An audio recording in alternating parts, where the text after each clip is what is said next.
Good evening from Eastfield in Glens Falls, New York. You are watching Glens Falls Greenjackets Football on YouTube. Ken LaChase, Tim Drawbridge, how are you doing, my friend? Not too bad. Used to the radio call, but hey, digital platforms are always a good thing, right? Oh, definitely. And tonight it's Military Appreciation Night. So a couple weeks ago, if you were watching, we had a big old rainstorm come in here somewhere in between the first and second quarters. Well, about half an hour ago, the big old rainstorm happened before the game. And Yeah. you being a meteorologist knew it just quietly swept in there and it all came down in buckets. I always say, from a weather standpoint and sports perspective, some of the best games can be when you have weather, rain, snow, wind, the whole 9 yards, because it adds an extra strategy to it. So like a couple of weeks ago, footing is going to be very key in terms of special teams, receivers coming out of the breaks, even for the linemen, the tackles, trying to kind of move their feet, shift to the outside, depending on how the alignment with the defensive ends ends up playing out. Well, last week the Greenjackets headed down to Connecticut to take on the Reapers from Division I, as you'd like to say. Got out of there what they needed to do. Get done 21-0 win. As for Worcester County, they took on the Mass Warriors, a 27 win for them. These are the two best teams in the division, probably in the league. Yeah. The most important thing is you've got the best offense going up against the best defense. Absolutely. 3 shutouts in a row for the Greenjackets, 5 on the season. Ranked a couple of weeks ago, number 26 in the country, number 7 in the Northeast.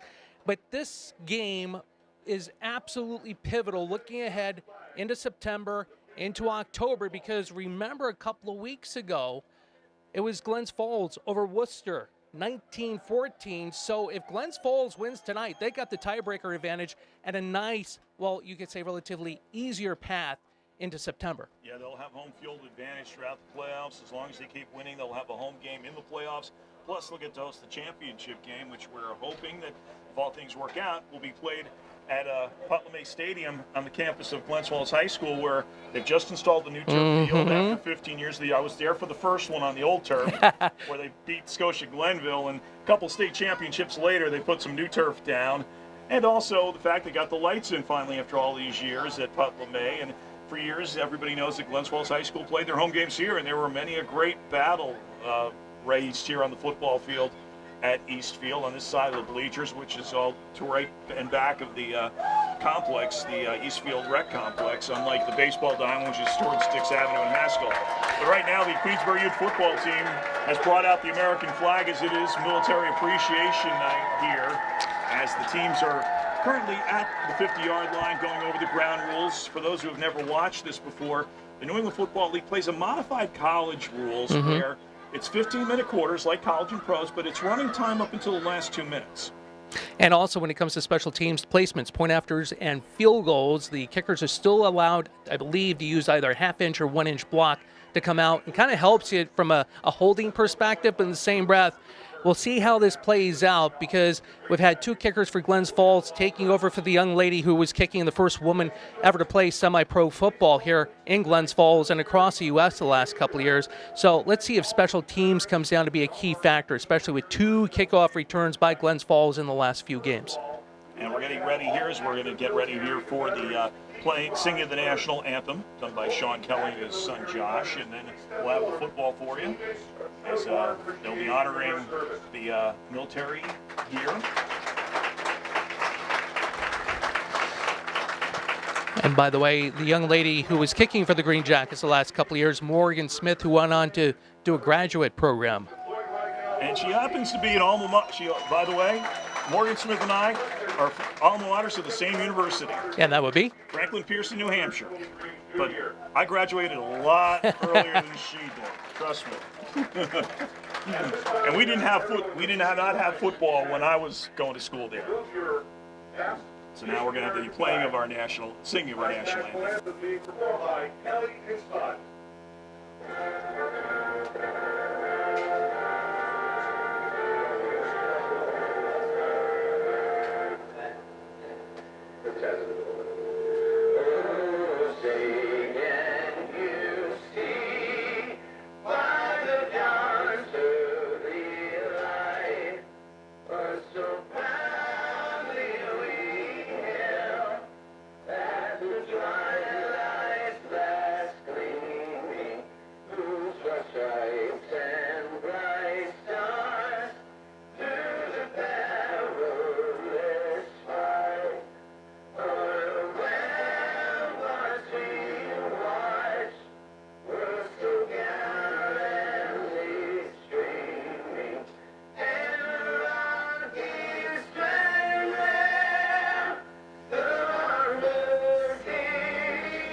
Sean and Josh Kelly singing tonight's national anthem.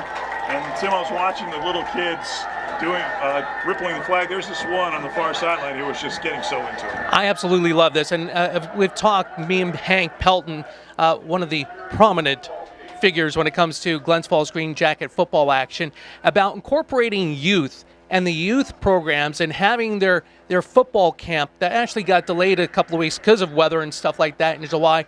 This is fantastic because now this puts kind of a spin on it for these younger athletes coming up going, hey, you know what? I want to be a defensive end just like Tony Green Jr. I want to be like Prastio coming out of Ballston Spa. And when you sit back and you're removed from the Capital District and the Foothills Council, the Queensberries, they go down to play Burnt Hills. You obviously know from the years of doing radio and Coach Arian what he did. And then you go and you have Gloversville come out of the Mohawk Valley. Or you got Coach Arian who went to Granville and tried to build that program up. This is fantastic to be able to see on the field. Yeah, there's nothing worse than me, feeling my age when I'm looking down the roster, called his games. 2 weeks ago, I called my first one. First person I see is John Hammond. John comes up to me, gives me this big high five and says, I miss you, man. I'm like, I miss you too. And I was like, okay, yeah.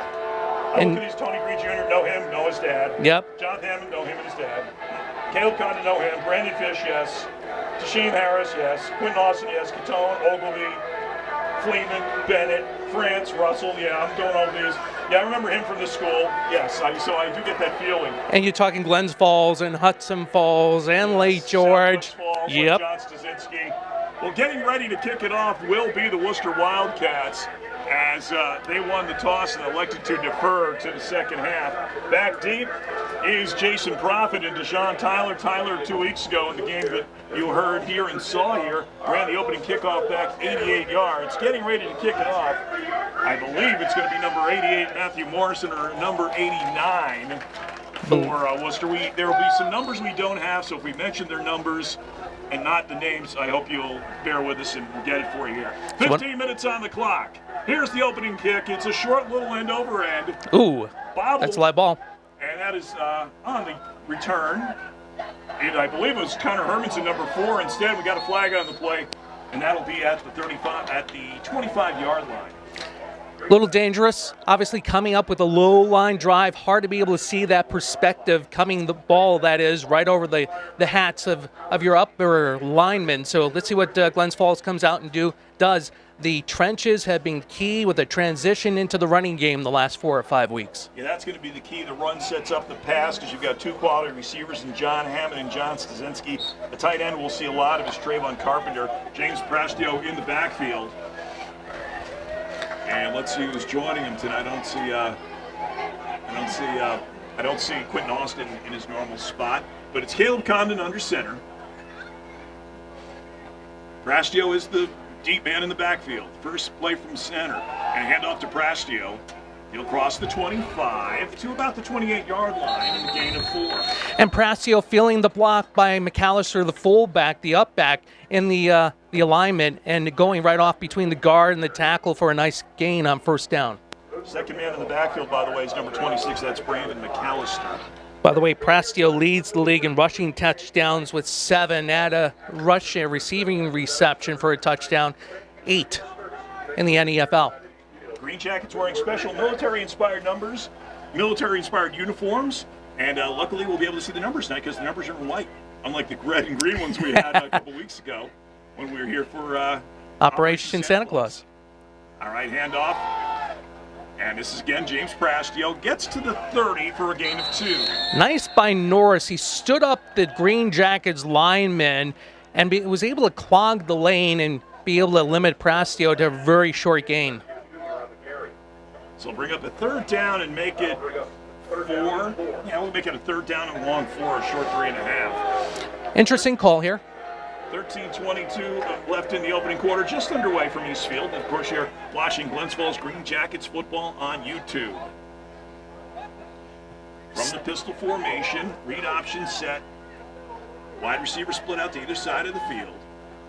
As Condon calls out his cadence. You got 8 men in the box. And a bad snap. Condon still losing the Get on it, get on it. That's a fumble. And it is recovered by the Wildcats. A bad snap, and Condon went down. And it was Alan Britton or Nicholas Selig on the tackle, and Condon was injured on the play. That's not good news. Condon leading the league in passing touchdowns. But keep in mind, as we talked about a month and a half ago, Glens Falls has the luxury of Emmanuel Isaac, the graduate from Schenectady. He came in a mop-up situation back in week 1 through a touchdown pass to Sosinski. So this is not good news at all for the Greenjackets, because Condon is slow to even be rolled over onto his backside by the medical staff. And don't forget Michael Lewis is still available as well. He was their starting quarterback for much of last year as well. So 12:48 here. Bad snap, and you can tell the wet football, bad snap led to a bad combination, as it was almost like watching a turf bounce play. And Condon sadly got beat up after he lost. Never had really control of the football. That's one of those things. You're an athlete. You want to be able to make something out of 3rd and 4. You know you can convert. He knows what the play is going to be. Best in that situation. It's early. Drop on the ball. Try to get the control, which obviously, as you mentioned, Kenny, he never had. And Condon's getting up. Condon, a graduate of Hudson Falls High School. And he's favoring his right knee. Always don't want to speculate, but when you're being carried over to the sidelines in this fashion. So it'll be 1st and 10 from the 19 for the Wildcats. The quarterback is number 11. His name is Tim Bushy. As the Wildcats are going from right to left on your dial. I knew I was going to say this. I'm so used to saying radio dial. But they're going right to left on your screen, heading towards the Little League Complex side of Eastfield here. Right, so this is where Glens Falls has to rise to the occasion. Lone man in the backfield is number 35, and also there's a number 23 set up in a slot formation. One of the and a couple of wide receivers whose names we don't have. And here's the handoff to number 35. He is stopped and he is tackled behind the line of scrimmage. That's number 53 for the Greenjackets. Whitaker, great play coming from his backer position, just steamrolling through the line, and a big loss for Worcester on 1st down. A loss of about 4, making it 2nd and 14.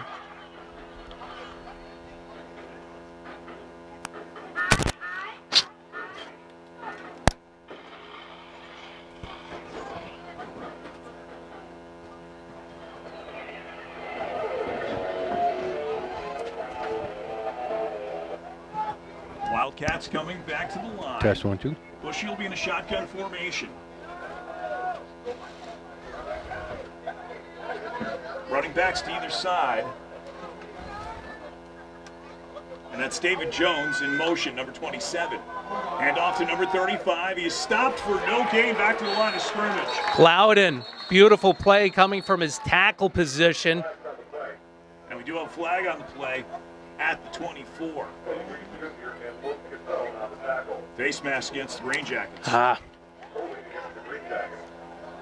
And see if this is, did they make the personal foul signal? Because that's a big difference. 5 yards versus the 15.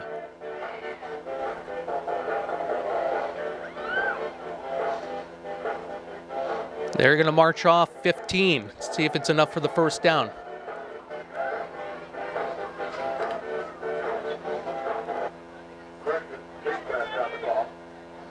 That'll bring it inside the 10 to about the 9. The 15-yard variety.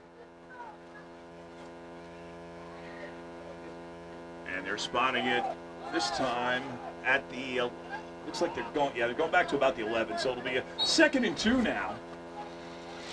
Lone man in the backfield is number 35 for the Wildcats. Bushy from the shotgun pistol formation. 2 wide receivers split to the far near side of the field, 1 to the far. Fake a handoff. Bushy looking to throw. Complete. And it is to number 27. That is David Jones for a short gain. Enough for the 1st down. Nice patience by Bushy. Looking out on the near side, flat. Got it to Jones. Just needed a little bit of yardage. So looks like it'll be a relatively short amount of yardage to try to convert here on 3rd down. I thought he got the first personally, but I was wrong as the ball is spot on the near side hash marks.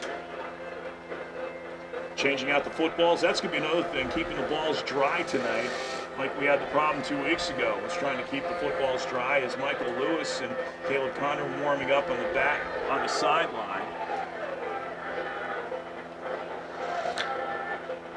We saw it in pregame, Kenny. It was special teams in terms of the snapping, but snapping was an issue, and you can see the field already getting beat up. Yeah, it was like that 2 weeks ago, especially in that second quarter. One man in the backfield is Darius Givens. He wears number 5. Watch Jones in the slot here in motion. Here he comes to the far side of the field. Bushy hands off inside to Givens. And Givens will plow ahead. It's going to be interesting to see what the spot of the ball is. May have enough for the first down. And it is. It'll be first and goal. Now the motion with Jones to that far side helped to put a couple of the backfield alignment of the Glens Falls defense in motion, and it was just simply Givens getting in between the center and the guard with enough room for a first and goal. Condon's on the sideline with an ice pack on his knee, so it looks like he might not be coming back right away as Lewis is warming up on the sidelines. 9:25 left in the opening quarter. First and goal for the Wildcats from the 9. Kind of got a stacked wide receiver alignment on the far side. Here's a handoff inside to Givens. Givens will get to the 5.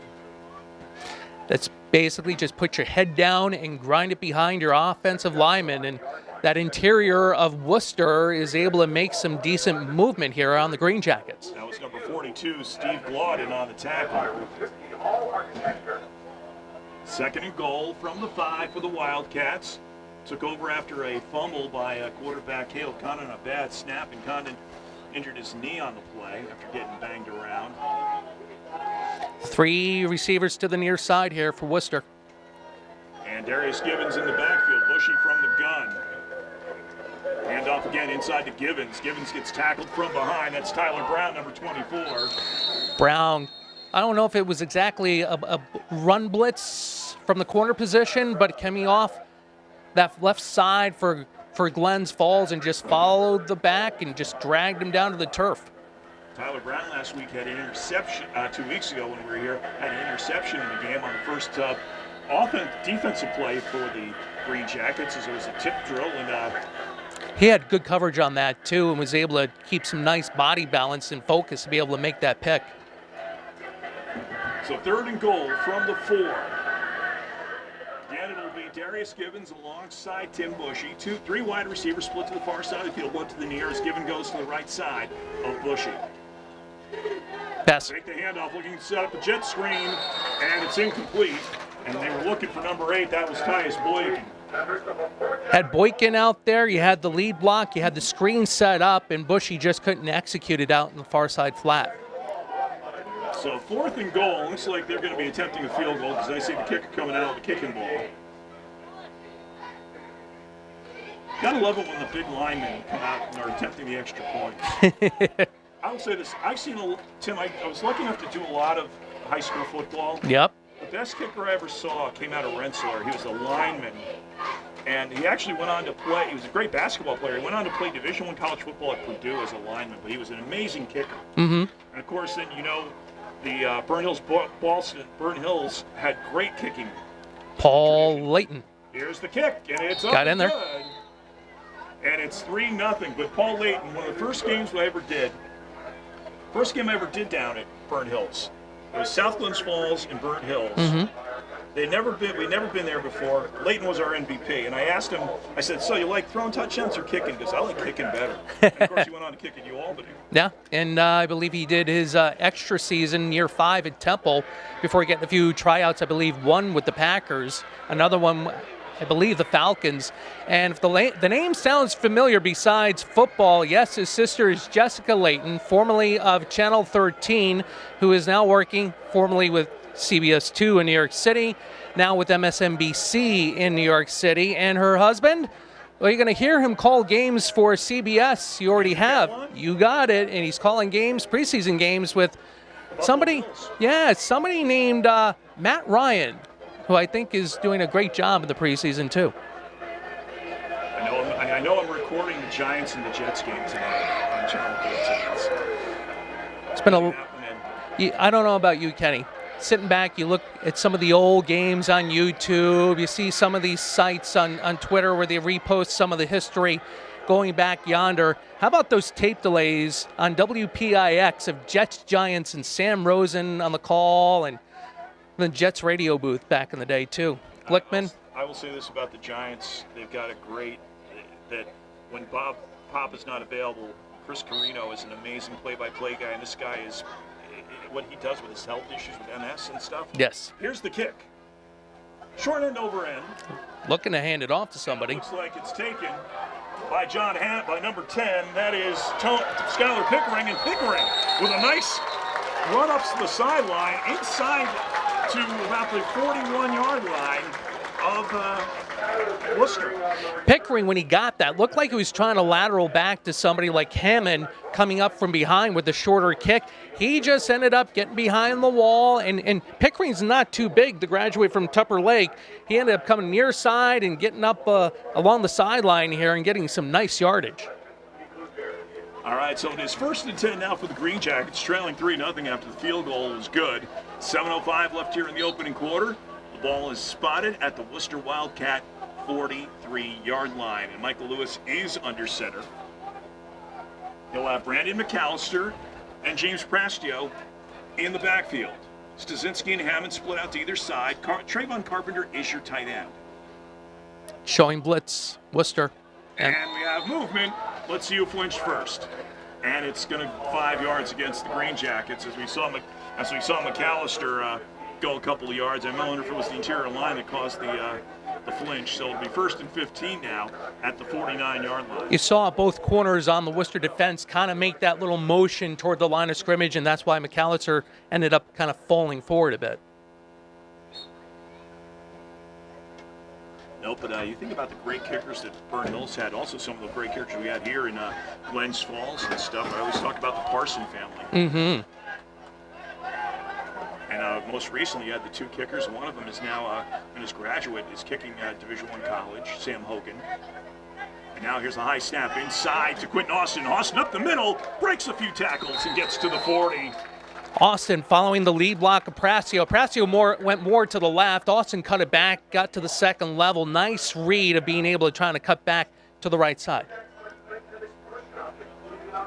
Remember Sam Hogan making an incredible, one of the greatest games you ever want to see was the Section 2 championship game between Glens Falls and Schuylerville, where Hogan made a couple of field goals, one to tie the game and one to win it in overtime. And down at Shenandoah High School. And in high school, that takes a lot of composure just to be able to sit back and pull that off. Now here's a fake. Ball's loose and again. It's recovered. This time it looked like Lewis was trying to hand off to Prastio and fake it, but the ball came loose and it's recovered again by the Wildcats. So it'll be 1st and 10, 2 Greenjacks possessions and 2 fumbles. That's Givens for Worcester, who pounced on it. He was right there. Worcester has come to play. They know in week 3 they had an opportunity. Again, recalling what happened in week 3, Glens Falls jumped up 19-14 on a Prastio touchdown.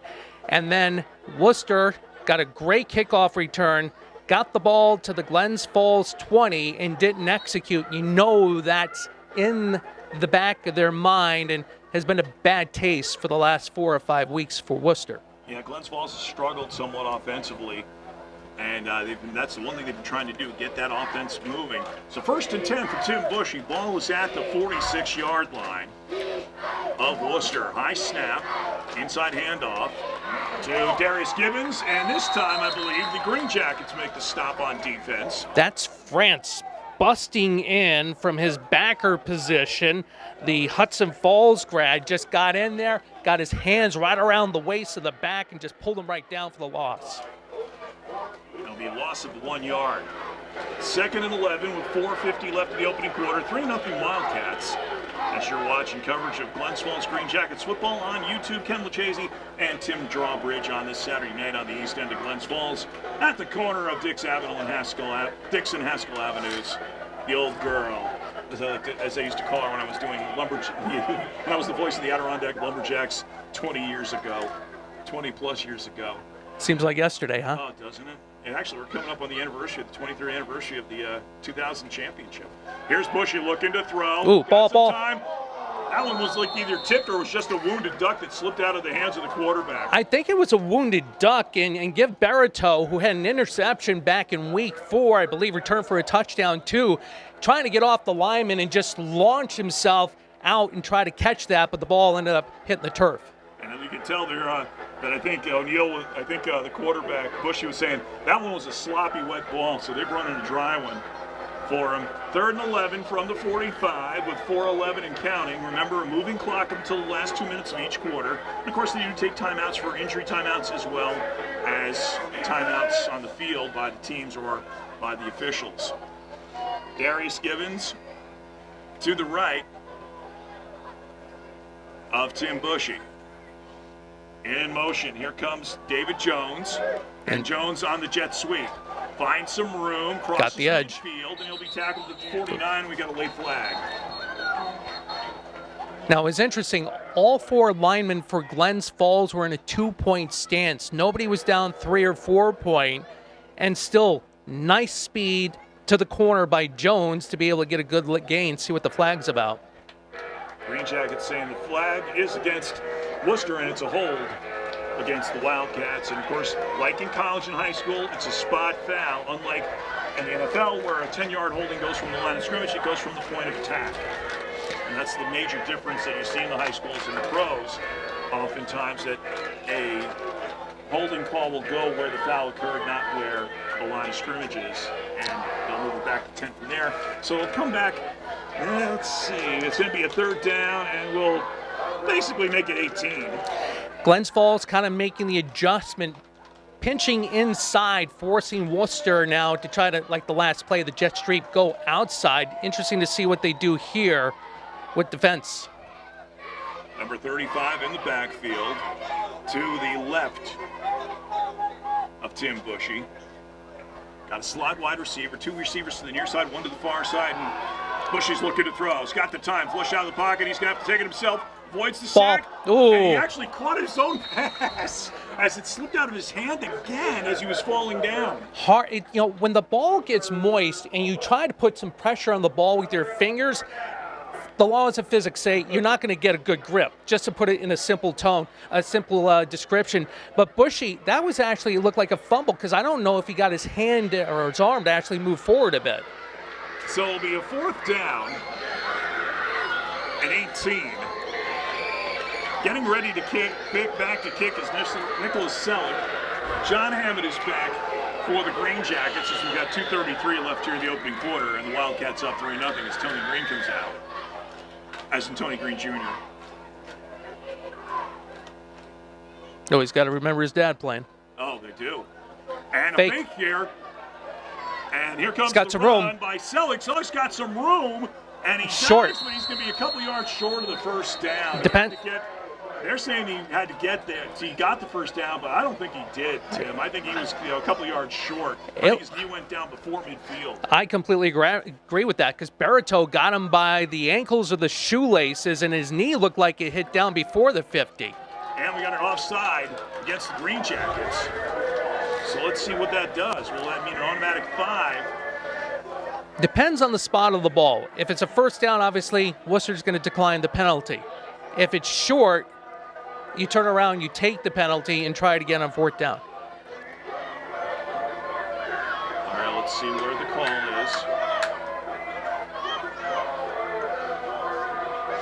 is. Near side official has the ball on the 50, so it would be short by 1.5 bucks. 2:08 left in the opening quarter. It's 3-0 Worcester. We're going to replay the down with the penalty. So they'll move it back 5. They'll move it up 5. So bring up a 4th down and 13.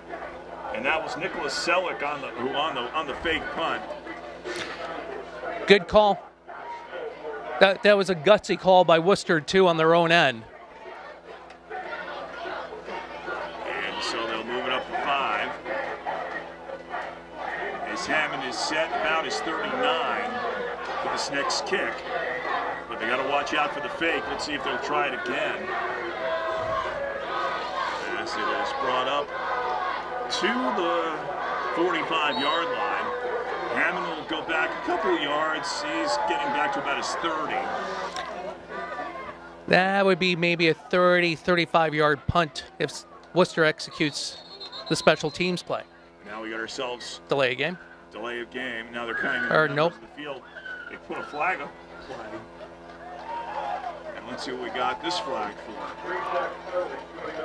Too many men on the field, so they'll move it up 5 yards even further. So was once a 4th and 18 is now going to be a 4th and 8. Special teams at any level, high school, college, semi-pro, arena ball. It's hard to be able to dedicate that time in practice, especially you're coming from your job here in semi-pro ball. You got 2 hours a week, if you're lucky, losing daylight with no lights lighting up the field. It's still a key part of the game. Here's Selleck with the punt. Good snap. Kick is up. Almost blocked. It's a high end over end. Hammond will take it about the 14. Slips nice move. 15, turns around, gets up to the 16, gets knocked out of bounds just shy of the 20, about the 18-yard line. Give Tyler Brown some credit. He put the pressure on the punter, and Worcester hung in there with their punter getting the air underneath the ball. So 1st and 10 for the Greenjackets with a minute 20 left in this opening quarter. 3-0 Wildcats leading. I don't know if you could see Hammond when he got his foot trying to reverse field, that spray of water behind him. Even if you get a good plant, you're not going to get a solid plant on this turf tonight. Other action tonight, Mass Warriors take on, no, I got that's last week's schedule. I've got it this week. Here we go. Yeah, I do. Here we go. I knew I had the right page, but I'll tell you about it after this first down play for the Greenjackets. That's what happens after all this stuff got soaked by the rain. Yes. Luckily, I have extra copies. That's what happens. Either that or I should have brought my, laminated them. Here's Lewis. Pitch to Brascio. The ball took a bounce, and luckily he gets it back. And, man, you can tell the field is wet because it is it deadened. And down on the field is Roberto Rolone. Rolone, nice play there. Smart play by Prastio, though. He knew he didn't get the ball. He ended up trying to pounce the ball. And this is where you feel helpless because the ball is like maybe 2 feet away from you, and then you're like swimming on the grass on this type of turf tonight with the rain, and Prastio then eventually cradles the ball like a baby like you're supposed to. And let me give you those other games. The Western Mass Blitzen Bears, who forfeited last week, they're taking on the Mass Warriors. The Connecticut Reapers traveled to Alumni Stadium in Braintree to take on the Bombers of New England, and the Rhode Island Riptide are in Middleborough to take on the Cobras at Battis Field. Let's 2nd and 14. Hand off to Prastio. And Prastio will get back to the original line of scrimmage where he's tackled there by number 0. It's Prastio number 1. It's Prastio trying to attack the left side of the Worcester defense that time. Worcester has adjusted the interior. Prastio wasn't able to get any yardage on that, if anything. And that'll end the first quarter with the score 3-0 in favor of Worcester. Worcester took advantage of one of 2 Glens Falls Greenjacket fumbles, kicked a field goal, and right now it's been a game of field position and in favor of the Wildcats as the field, as we said, about 35-40 minutes before game time, got drenched. And you can tell this field is getting beat up early in this game, especially on the one side of the field, which is heading towards the Little League complex, and that's where the Greenjackets have been playing when they're on offense, heading towards Haskell Avenue. This time around, at least they're going to have there's going to be some spots where you haven't seen a lot of action, and that is, and you can tell right now, some of the officials are doing some, as they used to say, turf maintenance. It's like watching, you ever seen turf races on a soft or a good turf course in Saratoga? After they do the turf race, the guys are cleaning up and patting it down and everything. So. And the way the turf is, this isn't a turf tonight that you can do a normal running, cutting type of game. You got to shorten your stride. You've got to get somewhat of a plan. But again, this is going to become a game of just 1, turnovers, 2, mental mistakes, and 3, stick to your fundamentals. I think what right now is what the Greenjackets have got to do is establish their between the tackle run game and try to not play. You got to keep it between the hash marks. North-south running. And I know Prastio is a shifty back, but he also can do the north-south with McAllister and the rest of the cavalry, per se, in the backfield for the Greenjackets. Bring up a 3rd down and 14. And Here is the handoff inside to Brascio, cuts it back. Gets a few as they try to move that pile across the 20-yard line to about the 21. And Worcester knows that Glens Falls is going to have a hard time, and they're immediately pinching and heading inside as soon as they see the ball getting into the running back's hands. They bring up Heath Armstrong out to punt.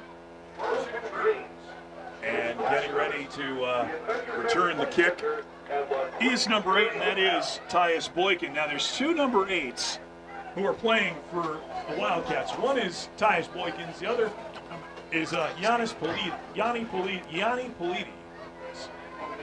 So Heath Armstrong back to punt about his 12-yard line. And just remember, Kenny, in practice and warm-ups today, Lewis was having a hard time getting that ball back to the punter. Michael Lewis, the quarterback, is the long snapper. Right there. Snap. This one's heading towards the goal line. Kick it out. Safety. Take the safety. It is loose, and it is a safety. At that point, Armstrong has to be smart. You don't want to give up the touchdown. You are surrounded by the special teams players of Worcester.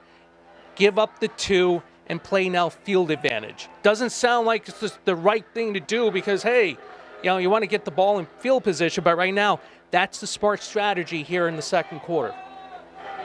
So now we'll have a free kick at the 20-yard line. Now the interesting is, do you punt it or do you tee it up and kick it?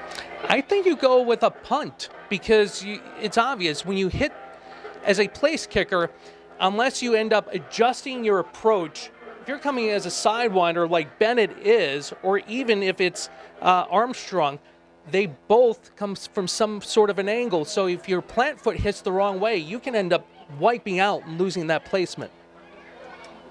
I don't think Armstrong is definitely not a rugby-style punter. Yes. More traditional. So the score is now 5-0 Worcester on a 20-yard field goal on the safety on the bad snap from the punt. You could almost say after the second inning.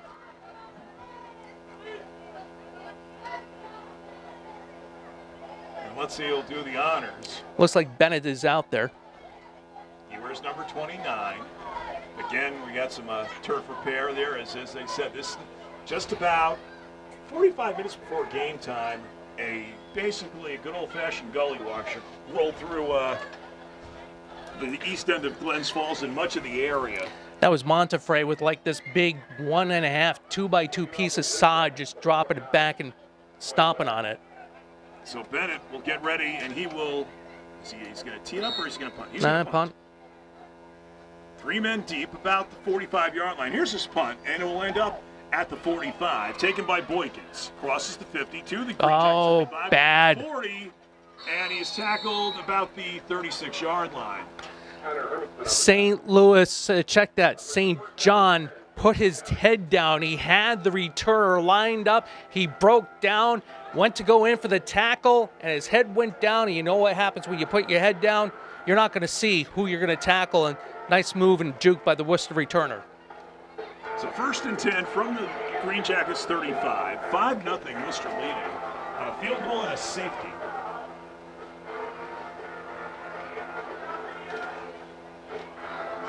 This is where the Greenjackets defense just has to tighten up, has to get an opportunity. Get your hands in there and paw that ball and try to get a turnover. I remember in the days when during the baseball season, when you'd have the rain delays, the right field corner is where they would dump the water from off the tarpaulin. Mm-hmm. So, 1st and 10 for Tim Bushy. And here's the handoff to Nicholas Selleck. Selleck, and he is tackled. Believe that was Tony Green Jr. Didn't mean to step on you, Kenny. Tony Green Jr. from his end position ended up just turning around and coming back on the backside of the back. And Tony's a little banged up, but he looks like okay. It looks like he's like one of his shoulders is the way his shoulder is. Way he's holding his right shoulder, but he's okay. So it was that right shoulder was lower, got a little lower than his. I can tell. There's something. It looks like it's something not right with that right shoulder. Just looking at it the way it is. It's one of those ones you can end up having to walk off. 2nd and 12 after a loss of 2. And here's the handoff to Selleck, and Selleck's tackled behind. Great play by Nice France. loss. France coming from his backer position, just shot through the gap and bam, took the back down. All I know is I just want to know who's got the Worcester Wildcats detergent sponsorship, because they've got these yellow jerseys with blue numbers.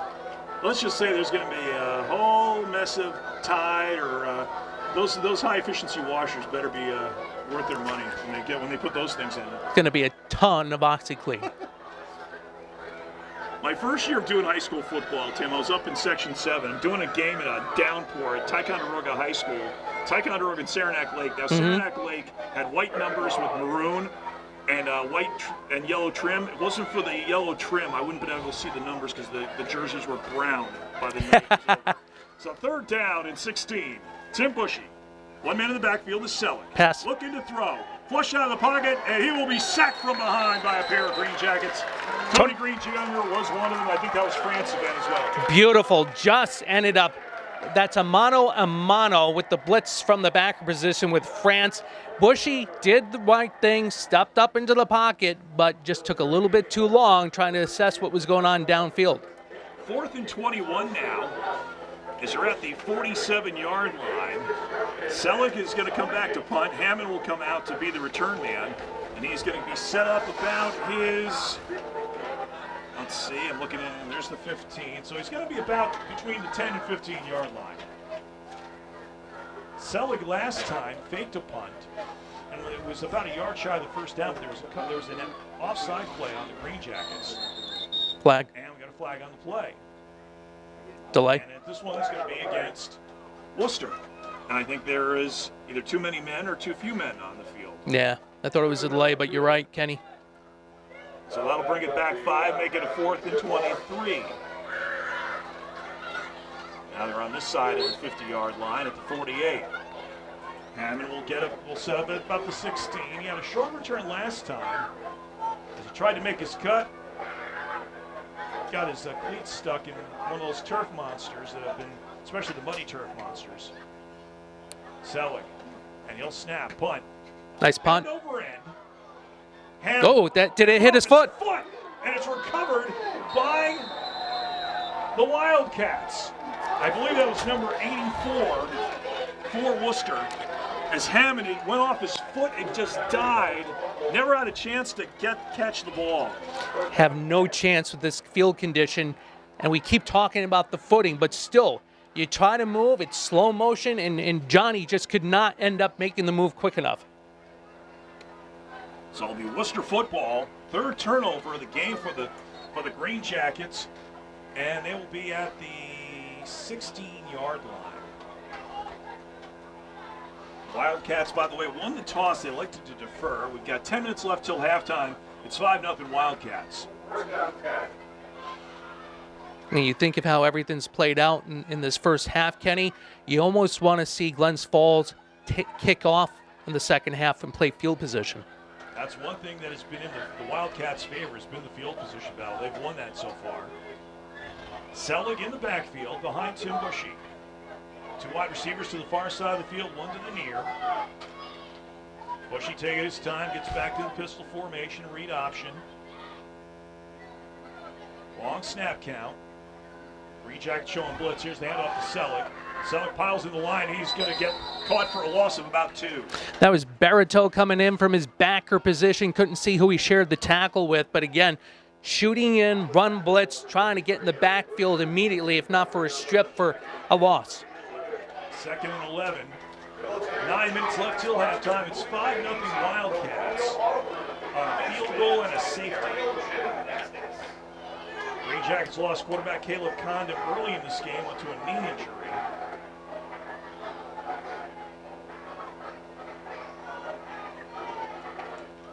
As we're seeing Quentin Austin on the sideline taking snaps. This might be a situation where next time the Green Jackets go on offense, they might run the old, just straight old the old simple single win. That wouldn't actually be a bad idea. Austin, who at Glens Falls High School was listed as a backup quarterback. So Selig in the backfield. Ooh, motion. On the line. And let's see who this one's against. Do we have a flinch, or do we have a offside against the Greenjackets as they jumped? That was Brown coming off the Worcester right side. Didn't see who was on the left side, but clearly Glens Falls was running a blitz. Offsides. It'll be offside against the Greenjackets, and that'll move at 5. So what was the 2nd and 12 will be 2nd and 7. At about the 8-yard line. They can get to the 6 for a first down and make it 1st and goal. This is where Coach Steven Johnson's got to settle down his crew. Tony Green Sr., same thing. Get them focused, and you got to be able to hold them on yardage right now because clearly 3-0 is how we started. They can't execute the field goals being Worcester. So 2nd and 8. From the 14. Bushy with Selig next to him on the right. On snap count. Bushy will look to throw. Throwing one for the end Got him. zone. It is caught. And it is O'Neal. But he's going to be about the 2-yard line. So he's shy of the touchdown, but he's got the first down. Yeah, nice play. A good composure by Bushy sitting in the pocket. You had O'Neal come out in the flat. Is everything cleared with the receiver in the corner going back into the end zone? And a nice execution, good concentration by O'Neal, too, to get that and then turn upfield. It'll be 1st and goal at the 4.5-yard line as they're just inside the 5. 5-0 in favor of Worcester as you're watching coverage of the Glens Falls Greenjackets. Check that, 3rd and 1. Oh, they didn't make it? Oh, my bad. So 3rd and 1. Thanks, Tim. No, I saw the same thing. I thought he converted. So 3rd and 1 now. Greenjackets showing run blitz. Here's the handoff inside to Selig. This will be close. This will be a measurement. Yeah, I think he got it because he got his head down and he kept pushing forward. And you are watching Glens Falls Greenjackets football here on YouTube, taking on the Worcester Wildcats. 6:48 left till halftime. Worcester leading 5-0 on a short field goal and a safety. On Military Appreciation Night here at Eastfield. The Greenjackets will go on the road next week, and then they'll have a week off before the start of the New England Football League playoffs. Again, Glens Falls has the tiebreaker advantage coming into tonight with that win over Worcester in week 3. If they lose tonight, you're obviously playing next week for everything. So Bushy on a 1st and goal. Man comes in motion. Tight end. And Bushy will look to throw. Looking for the end zone. Incomplete. Good coverage there. That was very good coverage. I want to say that is Pickering on the coverage. Good and tight on the receiver and turned around just in time to be able to get his hands, or his arms rather, waving to be able to knock the ball away. Yeah, so you wouldn't have that offside, the pass interference.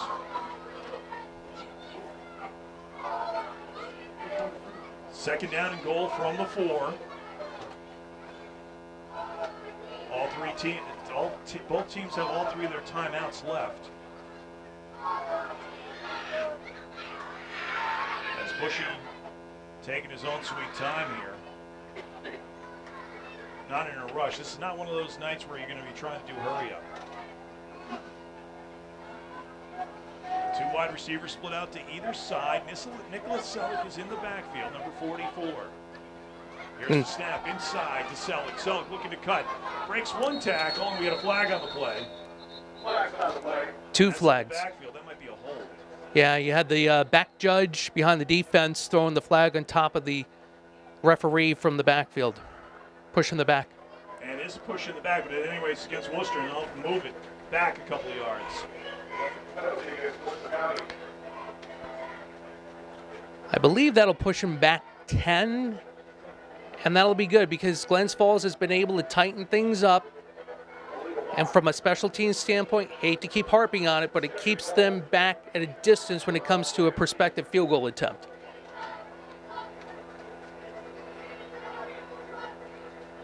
So we'll bring it back.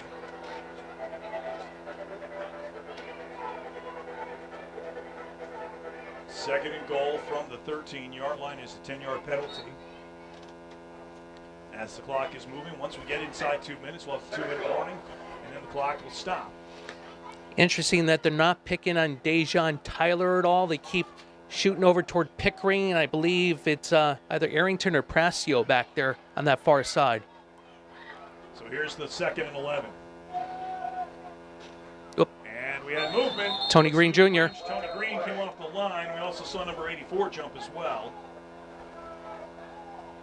That was in the backfield, so I think it's going to be against Tony Green Jr. So that'll move it up 5, so we'll have a 2nd and goal from the 9-yard line. And the way the line judge is interpreting things on a penalty like that, dead ball offsides against the Green Jackets, they're saying that basically the receiver, the tight end for Worcester, wouldn't have moved. He was prompted by Tony Green Jr.'s movement. We've reached the 5-minute mark of this 2nd quarter.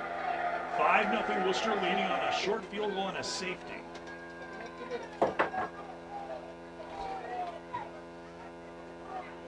One man in the backfield, that's Nicholas Selig. Long snap count by Tim Bushy. Bushy, low snap, looking to throw. Has him. For the corner of the end zone. Incomplete. Nice job there in the secondary. Pickering, nice. Bushy had the receiver lined up on that far side, number 19. And here's Pickering timing his collision with the receiver to be able to knock the ball out.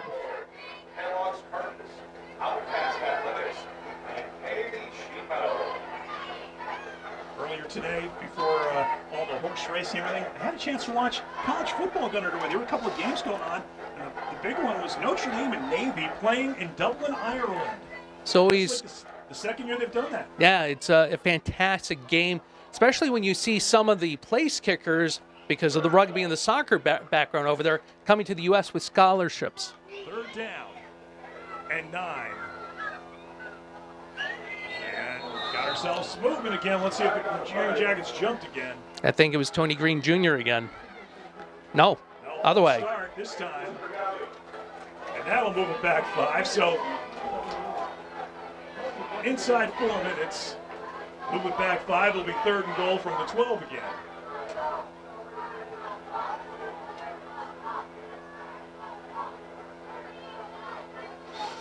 What Glens Falls needs to do here on 3rd down, any running attempt, any passing attempt, you keep the player in front of you, get him down to the ground, you keep him out of the end zone.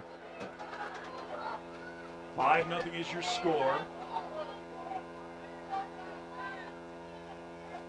Worcester took over after a fumbled punt by John Hammond. Actually, he never got it. It just went off his foot. It was a live ball. Bushy looking to throw, looking for the corner of the end zone, throwing in double coverage. Picked. And it's picked off. Pickering. Intercepted in the goal line. Let's see if that's going to be a touchback or it's going to be at the 1. Looks like it's going to be at the 1. One official was spotting the 1. The other came in and said, touchback, Pickering, smart play, just keep it in the end zone. And it was nice because the receiver started to slip. He got the proper body positioning and just jumped to get the pick. Yeah, that was a great play because he was throwing into double coverage, and you kind of got worried when the receiver slipped in that double coverage. You're wondering if there's going to be a pass interference. But a great pickoff for the Green Jackets, much needed. Will be 1st and 10 from the 20 on the touchback. I believe that's Pickering's first interception on the season, the 14th now for the Green Jackets. So the turnover situation is now 3-1 in favor of Worcester as the Green Jackets have committed 3 turnovers. That was an important one heading in with 3:14. And the Green Jackets, Tim, are lucky they're only trailing 5-0. Absolutely. This first half has been all about turnovers and field position. So let's see if the Green Jackets can protect the ball and go. And Quentin Austin is under center now, 3rd quarterback of the day. And Austin will take it himself. He'll pile ahead for a short gain of about 1 or 2. Believe that was Jean Charles in the tackle.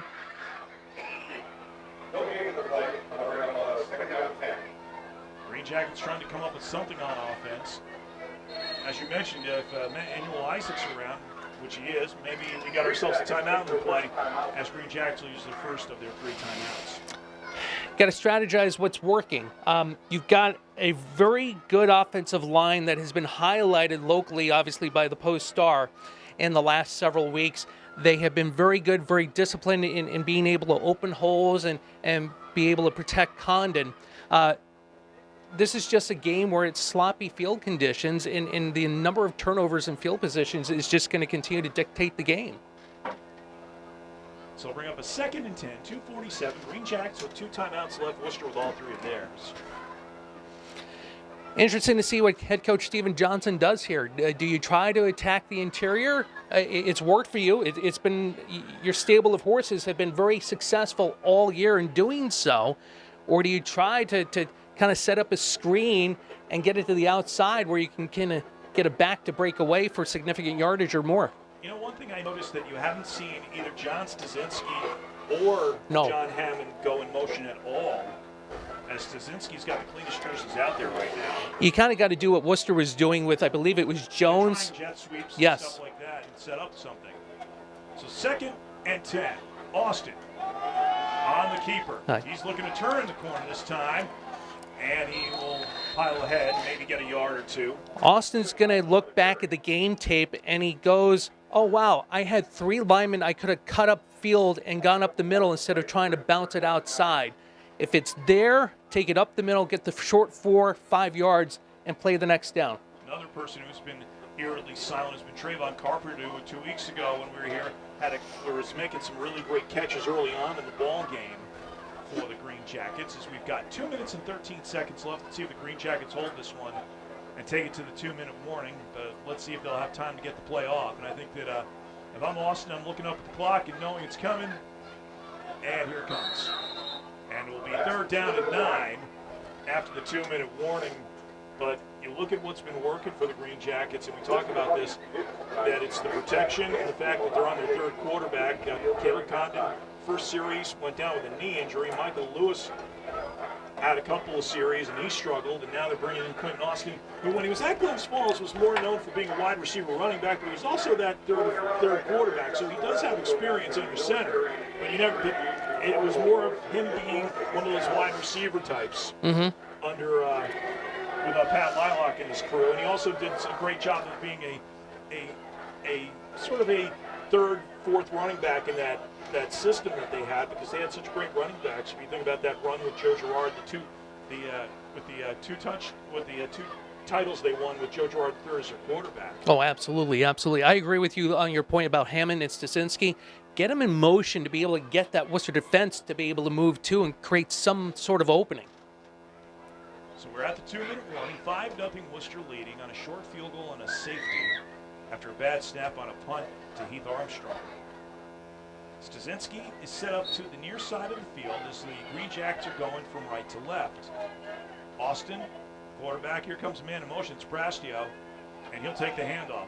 Ducks 1 tackle. Nice motion. Finds some room, hits into his lineman, and he'll be stacked up for maybe a gain of a yard. He ended up bouncing off of Minix and then didn't look like he knew where he was going to go, to the right of Minix, to the left of Minix, and then by that point, Worcester was there to bring him down. It looked like he made one too many moves on that last play, Tim, where he cut back, and I thought he had the lane, but the lane collapsed on the last minute, so he had to cut back, and it just fell apart there. So Heath Armstrong getting ready to kick. Tyus Boykin back for the Wildcats. He'll be back at the midfield stripe.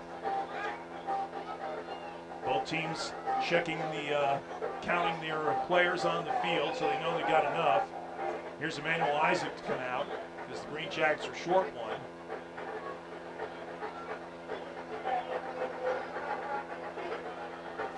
Now Armstrong kicking from his 20-yard line. Bad snap. Here comes the attempted block. It's a good kick. And it will actually take a Greenjackets bounce and end up at the 41-yard line. So not a bad kick as it's deadened by number 40. Nice composure by Armstrong to go down, get that ball basically off the turf, and with pressure coming from the outside, just to boot it that way. So it'll be 1st and 10 now. Remember, the Wildcats will get the football to start the second half as they won the toss and elected to defray. So 1st and 10 for Worcester. They've got all 3 timeouts left with 51 seconds left till halftime. It'll be 1st and 10 from their 42. And with that being said, you wonder if Worcester's content right now to go into the locker room, couple of knees, up 5-0. I think what they should do is maybe try to run the ball, get a couple first downs, because that way the Greenjackets will probably end up using their timeout. Sure. You never know. Bushy with Selig in the backfield. Bushy looking to set up a screen too high for Tyus Boykin. It'll be incomplete. I didn't see who was coming in off the near side here, but got some pressure on Bushy to force that ball high. 2nd and 10 with 46 seconds left. As we said, inside 2 minutes, the clock stops like it would in normal college, high school, or professional football. First 13 minutes of each quarter, it's what they call modified college rules, where we do have a moving clock. So 2nd and 10 for the Wildcats, who are in the yellow jerseys and the blue numbers. Sort of reminds you of the old Lawrenceburg uniforms of the Al Vasek years. The Burgers used to wear those gold road uniforms. Yes, they did. With a lighter color of blue. And then they had these really cool ones that looked like Los Angeles Rams replicas. Mm-hmm. All right. Bushy looking to throw. Got him. Oh, picked. Intercepted at the midfield. Barito. The field. Fall. And it's loose. The ball is fumbled, but picked up by the Wildcats. Number 44 for the Greenjackets. That was Todd Barito, the linebacker. And the ball just slipped out of his hands. I think basically he was looking to make a move, and the ball kind of bounced off his belly and in his shoulder pads. His 3rd pick of the season goes for naught. And it ends up being 1st down for the Wildcats because there was a legitimate change of possession because he moved the ball forward. And you see Barito just crouched down to the ground going, what happened there? There's something about watching games. I always say there's something about watching games played in elements that we just love. Either that, or if you ever watch Australian rules football, this is like normal for an Australian rules. Yes, it is. Good point. I was watching this morning. Hold on here. After the first down play, hand off to Selig. Selig breaks. Oh, watch out! Got some moves. And he's finally tackled from behind at the 45. But I was watching the Western Bulldogs taking on the Geelong Cats this morning on Fox Sports 2. It's a timeout taken by Worcester, obviously with the long run. Great from behind tackle, Dejon Taylor. If he doesn't come back to get the running back and pull him down to the ground, Kenny, that had 6 written all over it for Worcester. Yeah, but have you ever seen Australian rules football on a Fox Sports? Yep. It's a must-watch if you get up early enough. They're just about the end of the regular season. I think this was last weekend. They were showing it on Friday nights and Saturday nights, but it's Friday morning. Like for us, it would be Friday morning, which is like 5:30, and then Saturday showed at 5 a.m. And if you hadn't had a chance to watch, there's a guy named Mason Cox. Yep. He's an American. He was from Texas, played high school basketball and soccer, was a soccer player, then ended up playing basketball at Oklahoma State with Marcus Smart, who was a high school teammate of his. So Marcus Smart, as you know, from Boston Celtics. This kid is really smart. He was getting ready to join NASA and then work in aeronautics. And this tryout came in Los Angeles for Australian rules football. The kid's 6'10". He's the only American playing Australian rules football, and he plays for the Collingwood Magpies, who just finished 1st place in the Premier League. Wow. So if you've ever seen Australian rules football, which was shown on ESPN for years and years, then Fox picked it up. And if you remember, there was a punter by the name of Darren Bennett. And you talk about kickers. Yes. The Australians are becoming punters all over the place in college and the pros. The Jets actually had one within the last 5 years. His name escapes me. I know maybe longer. Being a Rutgers fan, we had this kid by the name of Adam Korsak, who was like the #1 punter in the country for years. But it's a fascinating game, and it's just really fun to watch. 18 on 18. And isn't it still the top hats and the coats? No, not anymore. No? They don't do that anymore with the umpires at the end of it, with goal judges. So here's Bushy looking to throw. Flushed out of the pocket. He's tackled from behind for a loss of about 3. Tony Green Jr. And a flag on the play. Nice pursuit, 6 seconds left. Defense rising. One more play. Nope, we hit 0. And as we said, Tim, 5-0. Greenjackets escape. 3 turnovers has been the story. 4 turnovers.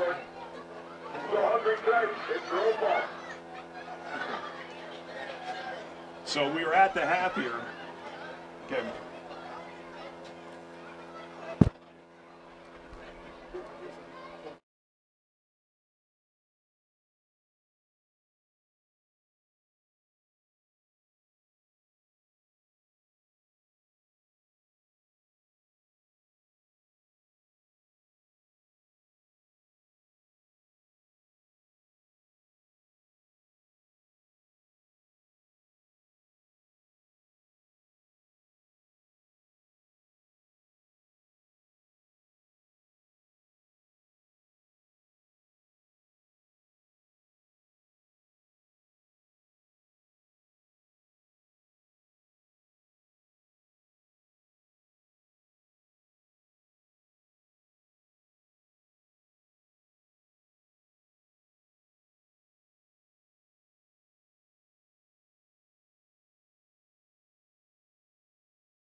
Hit me.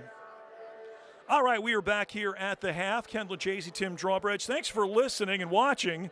I'm a radio guy, so I'm so used to saying listening, and Tim is a radio guy when it comes to sports as well.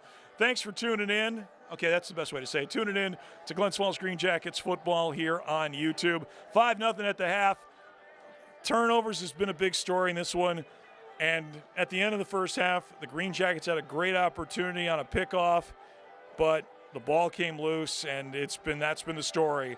The pigskin's been a little on the wet side. The field conditions have deteriorated. We said this to you if you're just tuning in about 45 minutes before game time. The weather guy will tell you the heavens opened up, and just like that. Yeah, Barito had that pick right before halftime. He's going to kick himself on that. Condon went down first play of the game, didn't even get a handle on the ball. Haven't seen what his injury designation is or has been, and clearly he hasn't been on the field. It has been basically field position and turnovers, and I really don't see a change in the theme here. So it'll be interesting to see what happens with Worcester coming out in the second half of the ball. The one thing that Worcester's been able to do is establish something of a passing game. I don't think we've seen the Greenjackets throw one all night. They've been just trying to run heavy between the tackles, and the cuts that Prastio normally makes, he hasn't been able to make. Absolutely. It's north-south running. This is where you may end up having to actually lean on your fullback, McAllister. But you pointed out right before halftime, nothing from Stasinski, nothing from Hammond. Your two burners on the outside. You got to use the motion to get that Worcester defense to kind of get out of the box and open up some holes in the middle. All right, we're getting ready for the second half, as it will be Dwayne Bennett getting ready to kick it off. There is two men deep, and that is Tyus Boykins, one of the two number 8s on the roster for the Worcester Wildcats. The other one being Giannis, I love this name, Giannis Politis. It's a lot easier to say the guy from the other Giannis who replaced with the Milwaukee Bucks. Yeah, I'm not going to try the Antetokounmpo. Yeah, whatever his name is. Giannis. Hard to believe both 8s are on the field at the same time. Oh, that'll be fun. I'd like to see one of them hand off to another. But getting ready to kick off, it is Dwayne Bennett.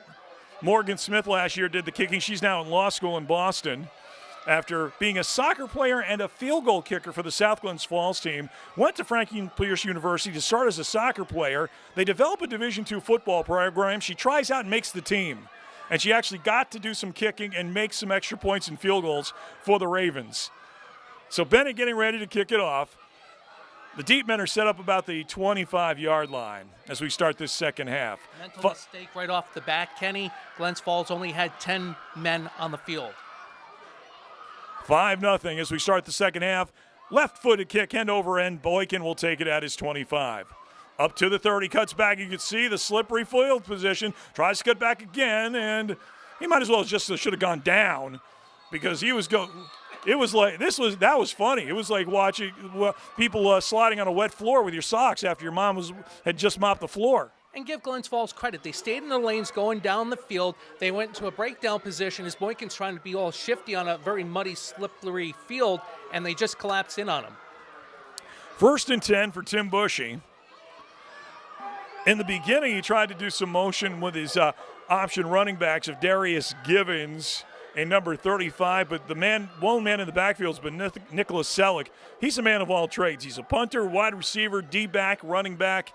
He's one of those guys. He's that utility guy in baseball that you like to have who can play 5 or 6 spots. And the same thing with Jones, kind of like using the jet sweep motion to be able to move some players around on Glens Falls defense. That's what the Greenjackets has got to do on offense, and that is establish John Stasinski and Hammond. Even Trayvon Carpenter, even if he moves them a little bit, switching to either side. Got Brandon Fish now at one of the cornerbacks for the Greenjackets. 1st and 10. Handoff inside to Nicholas Selleck. Selleck will get a short gain. Anytime you see a number 44, you think of two things. John Riggins of the Redskins. This shows how old I am. Or Mike Allstott, who wore number 40 for the Tampa Bay Buccaneers. Completely agree with both of those thoughts, and I'm right there with you. Barito, nice tackle, wrapped his arms around the back and yanked him down. It'll be 2nd down and 8 after a gain of 2. Just underway here in the second half. watching Greenjackets football on YouTube from Eastfield in Glens Falls, New York, where the score is 5-0. The Worcester County Wildcats leading on a short field goal in the first quarter and a safety in the end zone after a bad snap on a punt in the second quarter. Tim Bushy with a man in motion. That's Tyus Boykins. And again, the handoff is to Nicholas Selleck, who does break a few tackles, and he's got enough for a first down out to about the 39-yard line. And we saw that, we were talking about this, Tim, about using of the motion, and that's something they've got to do. Didn't see who the corner was coming off the edge, had the back in the backfield, but couldn't get there in time, nonetheless get his arms around and give credit to the Worcester back. Right up north-south running, got the first down. So now first down and 10. We haven't said a lot of that. There haven't been a lot of first downs in this game by either side. Wide receiver coming out in motion to the near side is number 18 for Worcester County. Selig will move to the left of Tim Bushy. Now Bushy looking to throw, trying to set up a screen, looking for his wide receiver. Good coverage on the play by number 18. We got a flag on the play against Brandon Fish. Fish was a little bit too hand-checky on the near side. I was surprised that one official closer to the play didn't throw the flag. It was the back judge that threw that one. So that'll be a 15-yard penalty and a holding. That's going to be a hold, so that'll be a 10-yard penalty. In college, pass interference is 15. Only in the pros do you see the spot of the foul, unless it's within 5 yards, and of course then they'll move it 15. So it'll be a 10-yard holding penalty. And that should be enough for the first down. And it is. With the Wildcats leading 5-0, first 2.5 minutes of play here. Right now, as it stands, the Greenjackets have the inside edge on the tiebreaker. But things could change as Bushy hands off inside to Selleck up the middle. Gets about 5. Nice big wide hole being opened up there by the interior line of the Wildcats. Brown in on the tackle, but again, that's north-south running by Selig. Just nose down to the ground, bam, and this is what you got to do on the field. Very impressive opening third quarter here by Worcester. As Bushy gets his play, coming out one of the interior linemen, I believe that was Jason Lysick, number 50, coming out for Worcester. Ball's on just inside the 50-yard line. Actually, it's the 44-yard line, excuse me, of the Greenjackets. On a muddy night on the east end of Glens Falls. Movement. No flag as they got it over. Here's Bushy looking to throw, trying to set up a soft screen. Incomplete for Tyus Boykins. Let's see if they get the flag on the offside, or it's got to be an offside because they let that play stand. That might be an offside on the Greenjackets, which would give them enough for a first down. You can kind of see the interior linemen with the Greenjackets, 2-point stance, but still, they're starting to get worn down, and the interior play by Worcester is dominating here in the third quarter. An offside penalty will move it the chains 5 and make it a 1st and 10 for Worcester. With 11:41 left here in the third quarter, it's 5-0, the Worcester County Wildcats leading.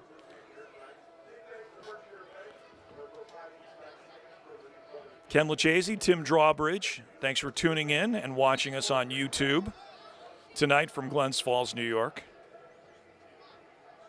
Hope the people in Worcester are getting ready for hockey season. I know us Adirondack Thunder fan are getting ready for another season. Nice rivalry matchup with the Worcester Railers. They got to get the hockey mention in. You can never go wrong. Absolutely, especially with preseason about to start, days away.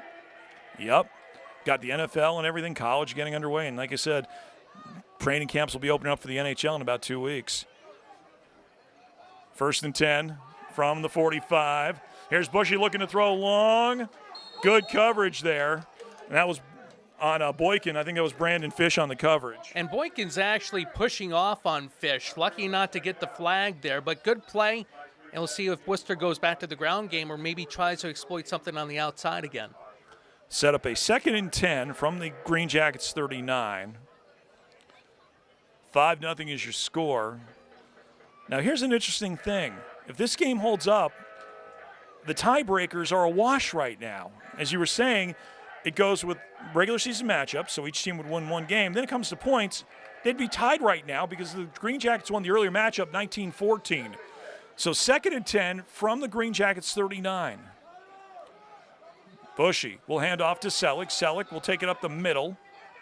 And we got a flag on the play. That's in the backfield. I wonder if that's going to be a hold against Worcester. That's France coming back up from his backer safety position to be able to get the running back for Worcester on that play. And that was number 35 as Selleck came back in the game. Here's the penalty.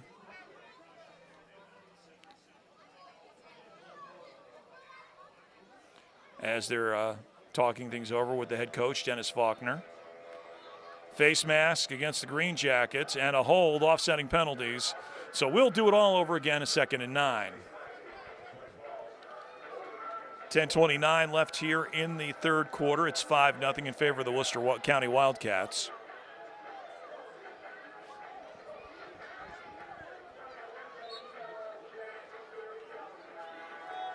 You got McCray, who is subbed in as one of the tackle positions now. See if Coach Johnson starts to end up exchanging linemen with the starters basically getting worn down here, trying to keep their footing on this messy turf. 2nd down and 10. Bushy looking to air it out. Here comes movement. Offside. Flag against the Green Jackets. Hand off to Selleck. He'll move up the chains ahead. And again, we got another flag on the play. And the Green Jackets have been struggling with that snap count. That's like the 4th or 5th offsides against the Green Jackets, Tim. Discipline tonight, and I get it. They want to come off the edge, come off the ball fast, and get into the backfield. But when you're sitting here and you've got strong running by Worcester, and obviously the discipline's not there right now for Glens Falls, you got to take the pedal off the gas a little bit, and then attack. So they'll move it up 5. It'll be a 2nd and 5 following the penalty.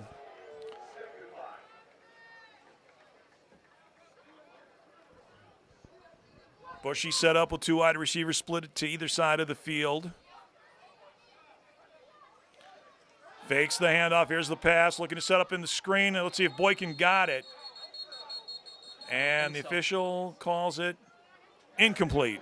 And that was Tyler Brown on the coverage, number 24. Boykin basically was sitting almost by the time he ended up getting that ball. Give Brown credit for coverage and at least being able to distract Boykin as he was losing his footing. Make it a 3rd and 5. 9:36 left here in the third quarter. It's a 5-0 Worcester County Wildcats lead. Short field goal following the first possession by the Green Jackets, in which Caleb Condon fumbled a bad snap and ended up injuring his knee. Second turnover of the game turned out to be a bad snap on a punt, and the punter, Heath Armstrong, ended just letting it die in the end zone and kicking it through the end zone for a safety. There have been 5 turnovers total. 3 by the Green Jackets, and there's a penalty on the play against Worcester. So let's see what the penalty was. So 3rd down and 10, or 2nd and 10. Yep, 2nd and 10. 2nd and 11, I guess. Lowndes back in, McCray subbed out. 9:22 here in the third quarter.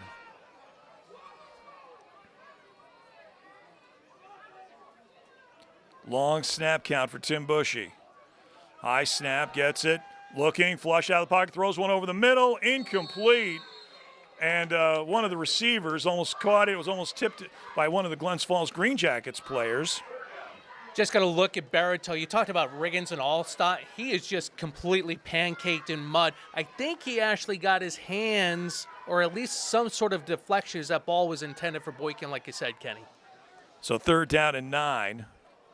This is still the first possession of the second half, by the way, as the Wildcats took the second half kickoff. 3rd down and 11 for Worcester County. Tim O'Neill is the receiver split to the far side. We've got 3 wide receivers to the near side. And here's a fake handoff and a little pitch. Ball's loose. That could be a lateral That almost, I can't believe that wasn't a lateral because that was behind the line of scrimmage, but was tipped. It was almost like a fake handoff with the quarterback into Jones and basically in his belly, pulls the ball back, and then did the screen, but it was very close to being a lateral, Kenny.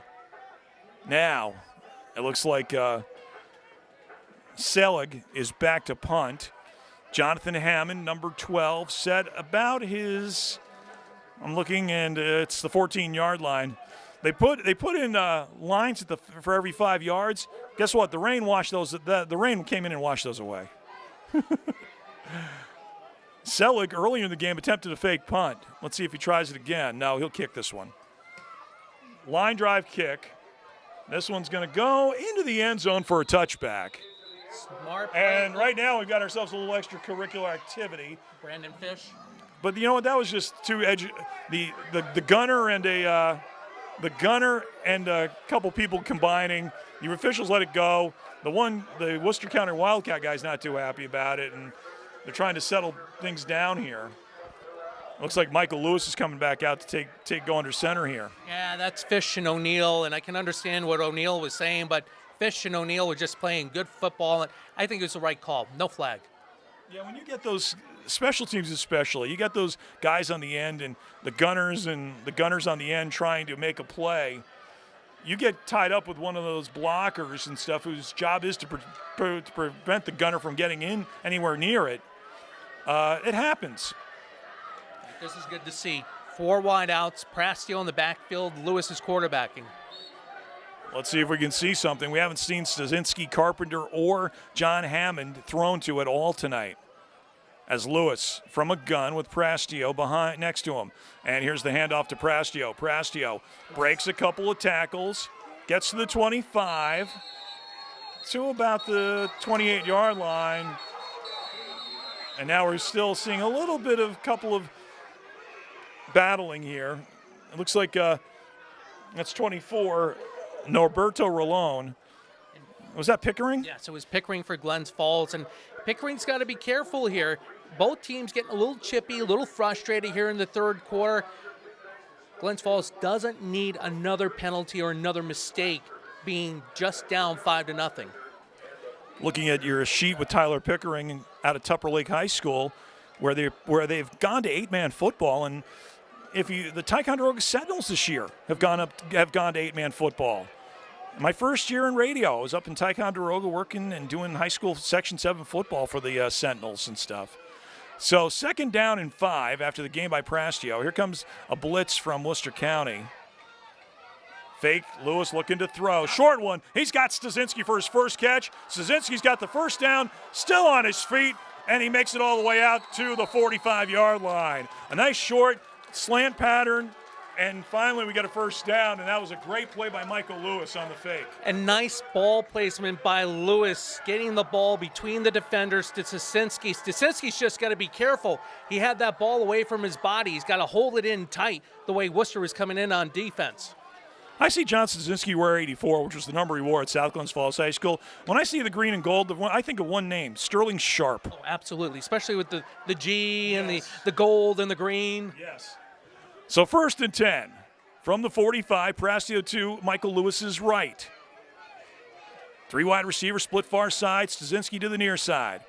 Low snap and set up a screen. Let's see, there's a good block, and we got some room, and got some from behind. That was number 9, Rashad Colson on the catch. Colson or Boykin, but nonetheless, as the receiver was coming back in the middle of the field trying to read his blocks, that was good backside pursuit and not giving up on the play. Worcester, nice defensive play. Ends up being a loss of 2. 5:28 left here in the third quarter. 5-0 Worcester leading. A Greenjackets win clinches them first place overall. A win by Worcester County, and they're tied. And if this score holds up at 5-0, you go to a third tiebreaker, which means next week the Greenjackets go on the road with a chance to win the division. 5 minutes left. Lewis again with Prastio to his right, 2nd and 12. Pickering shows motion. Here's Lewis looking to throw. Got a receiver, incomplete. Intended receiver was Hammond, but there's a flag on the play. See if the one receiver, Pickering, in motion coming back to the middle, turned upfield too quick. They were looking for John Hammond on that. It went in and out of his hands. And it will be against the Greenjackets. And the Greenjackets, these little 5-yard penalties have been killing them. The offsides, and now this one on the offensive side. And they're starting to build momentum, Kenny, on offense here. You don't want to see that taken away because it's only a deficit of 5 points. And you got an opportunity here now to do what Worcester did on their first drive, now to their defense. They elected to decline the penalty, so it'll be 3rd and 12. That makes sense. You don't want to go 2nd and 17 and give the Greenjackets at least 3 down, so they got to go 3rd and 12 now. As Hammond and 2 other wide receivers are split out to the far side of the field, Stasinski to the near side, and Prastio to the right of Michael Lewis. Long snap count. Now Prastio goes in motion. We got ourselves a flag on the play. And let's see what happened. Is this another one? False start against Glens Falls.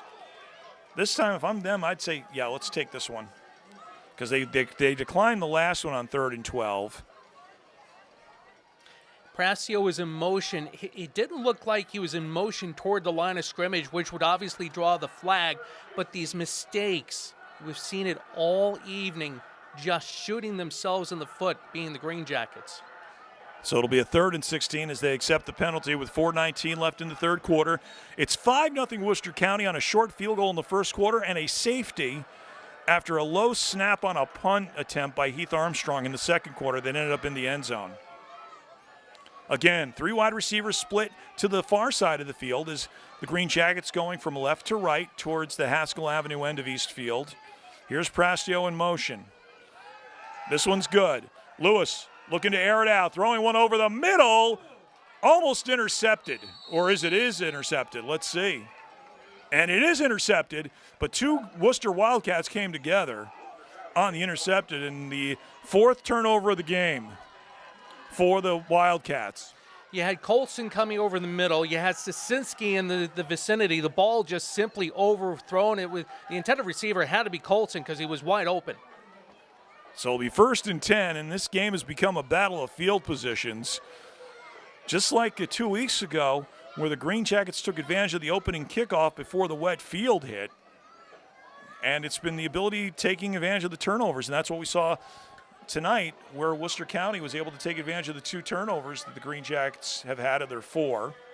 They've committed 2 turnovers over their own, but nothing has come out of it. The only way you can frame this on the mental side of the game, Kenny, right now, use that interception as a punt in terms of a turnover. 1st and 10 now for the Wildcats. Tim Bushy hands off inside to Nicholas Selig. Selig gets about 2. Barito just barreling a mano, and he had the momentum to take him down. That'll bring 2nd and 8. A muddy Eastfield Stadium, and we've done enough games at the Old Girl here on the corner of Dix Avenue and Haskell Avenue to know this field can absorb a lot of water, but it also, when there's too much of it, which it's gotten, it can be a quagmire. We've all talked about it. Everyone's complaining about it. It's been a wet summer. It's been a horrible summer, but that was just insult to injury pregame. Oh, man, as I said, I don't know what was worse, the one that happened 2 weeks ago when I was here and we had the deluge during the first and second quarters, or the one before the game. And here's the pitch. Boykin on the handoff, looking to turn the corner, finds a seam, and he's tackled for a gain of about 3. And we got a flag on the play. Again, a jet sweep, this time not faking, just a little pitch to Jones coming in the near side and able to scat upfield for a nice gain, see what the flag is. And it'll be behind the back, block behind the back on offense. So that'll help the Greenjackets. Some of them say take the 10. And of course, if that's at the spot of the foul, that will be 10 yards like holding is in college and high school. There you go. And they'll take it. So they'll move it back a couple of yards. Actually, what are they doing here? Okay, okay. I didn't see the chain gang finally moving the marker back. So what was 2nd and 8 is now 2nd and 18 from the 30. We're looking 34, 35-yard line, 34. 2:20 left in this third quarter. It's 5-0 Worcester County. Bushy, the quarterback. Handoff to Selig. And Selig will just bull ahead for a short gain of about 3, making it 3rd and 15. Barito in on the tackle. I believe also in there was Whitaker. Another flag on the play. On Military Appreciation Night, as the Greenjackets are wearing special military appreciation jerseys, and we here in the booth appreciate the fact that there's white numbers on the jerseys. Absolutely, and being Military Appreciation Night, let's highlight 2 of the Greenjackets. Salute to Dejan Tyler, an E4 specialist, and also with the 3rd Brigade of the 1-505 Infantry Division of the 82 Airborne, and a salute to number 52, Fred Marillo, after this play. All right, so 3rd down and 14. Here's Bushy looking to set up a jet screen, in and out of the hands, and it's incomplete. And they were looking, I believe, for number 26, Al Price, or number 27, David Jones. I think it was Jones, and that was close to being a lateral against Worcester that time, too. So it brings up a 4th. Is it 3rd down or 4th? Oh, wait, there was a penalty on the play, so it's 3rd down again. My bad. So 3rd down and 14. It wasn't only you. John Hammond was out there, too, thinking he had to go back and return a punt. 1:11 left here in the third quarter. Despite the 4 turnovers, the Greenjackets are only trailing by 5. And just to finish up the thought, Fred Marillo is an E4 hospitalman with the 3rd class, and also was the 1st Battalion with the 2nd Marines out of Camp Lejeune in North Carolina. His work with the Naval Health Clinic 2, served in Kuwait, Spain, Jordan, and the Mediterranean. So here we are, 3rd down and 11 for Worcester County. Handoff up the middle. Fumbles, ball, it is loose and recovered by the Greenjackets. That one popped out. And it will be Caden Ogilvy with the recovery. That ball just went shooting out. Ogilvy, smart play, sees the ball, just drops on it, has 3 picks on the season, now add in a fumble recovery.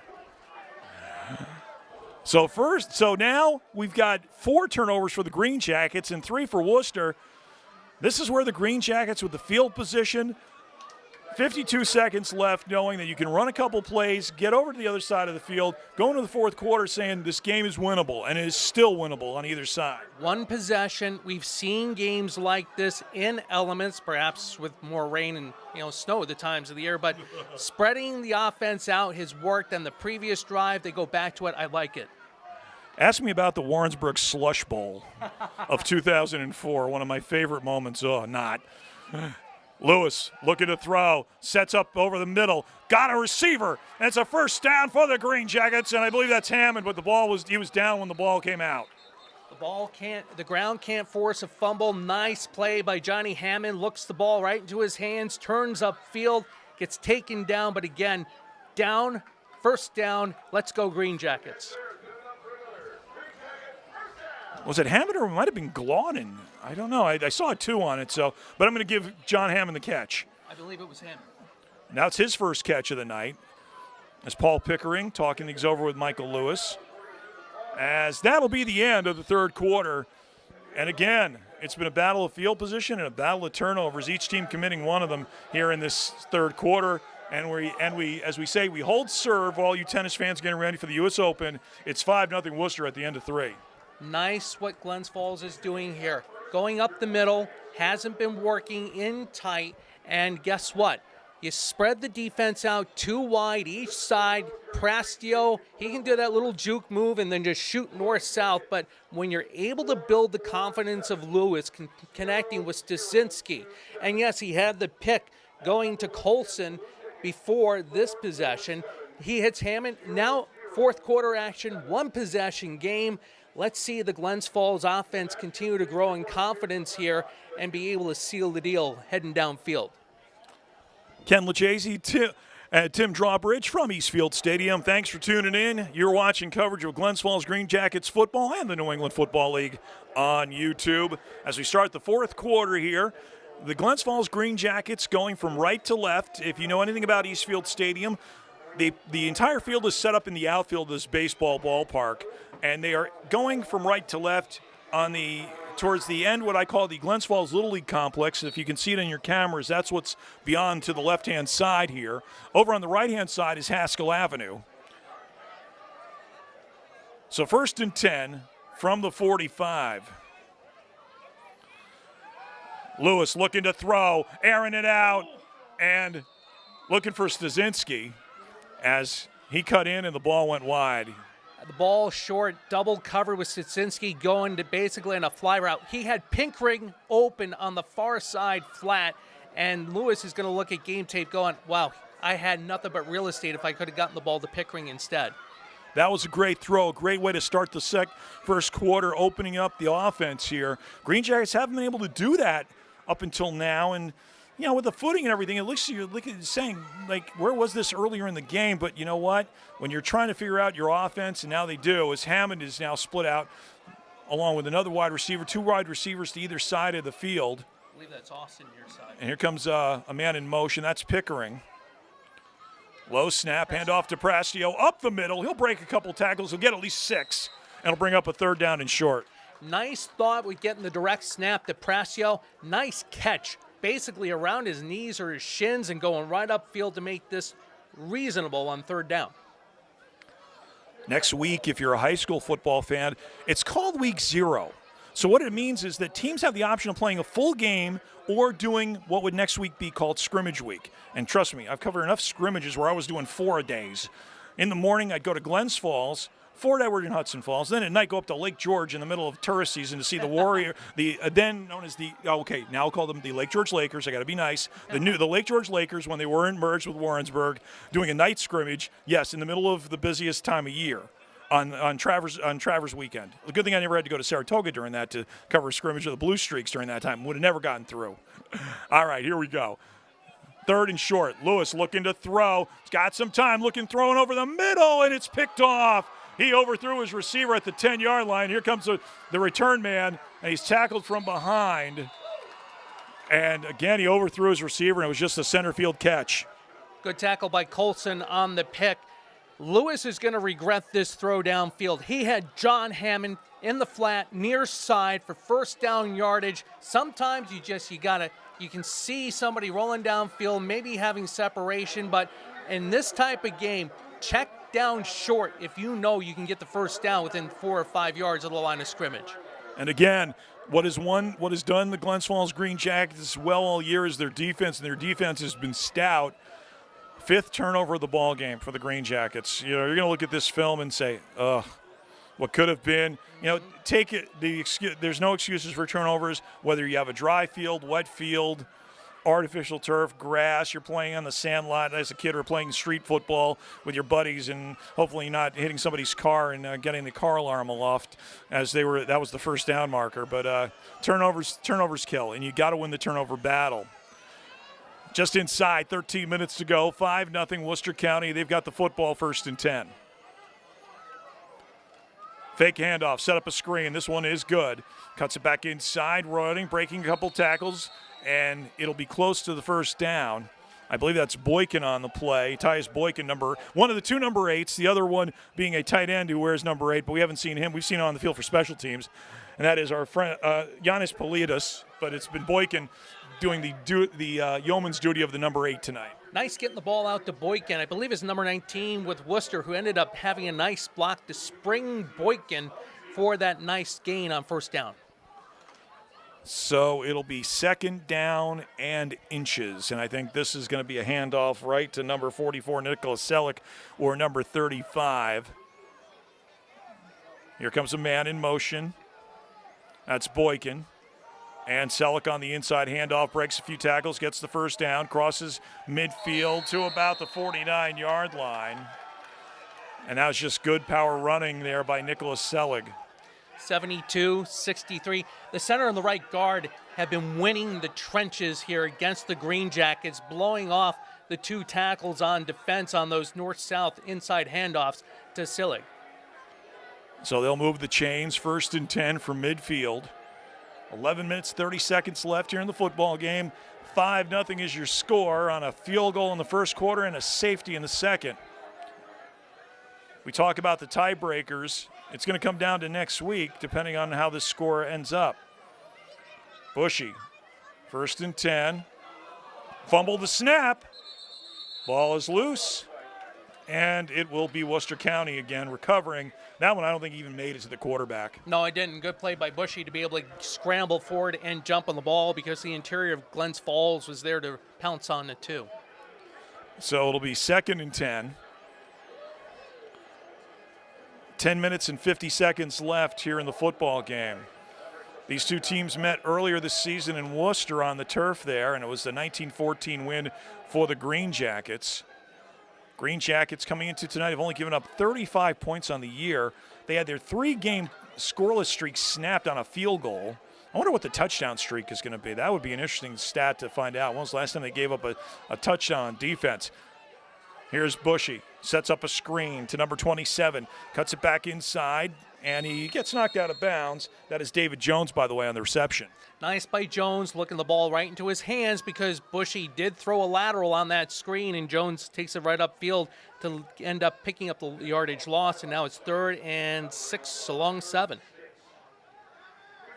We've reached the 10-minute mark, and I thought, okay, the guy was out of bounds. I'm like, shouldn't the clock be moving? It looks like they're playing regular rules. Because if the clock's supposed to be moving normally, they're not. I know last week they ran running clock when the Greenjackets were in Connecticut to take on the Reapers. That game I think was played down in the New Haven area instead of Hartford where they normally set up. So 3rd down and 6 for Worcester County, leading 5-0. 2 wide receivers split out to either side. And here's the inside handoff. I believe that's number 5. That's Darius Givens. Givens gets caught for no gain. There's a little downfield action with one of the interior linemen popping one of the Greenjackets safeties, and the fans didn't like that one. But it brings up a 4th down and 6. No gain on the play. Loudon with a great tackle, taking the running back head on, wrapped his arms around the back, good shoulder pad. One side, I can't remember which side, right into the hips and driving the back to the ground. And the center, number 72, gets the dry football out there. So 4th down. Let's see if it's going to be well, remember, earlier in this game we had a fake punt. John Hammond set up about his 15-yard line. Both teams trying to figure out if they got enough guys on the field. Selig's only 10 yards behind the line of scrimmage. Let's see what happens. And he will punt. Line drive punt. This one's going to roll. Hammond's got to pick it up. Dodges one tackle, and he's tripped up. Great play on defense there by the Wildcats. And a flag is on the play. Let's see what the flag is. It might be, they're saying it's against the Greenjackets. Let's see what the flag is. And let's see what we got.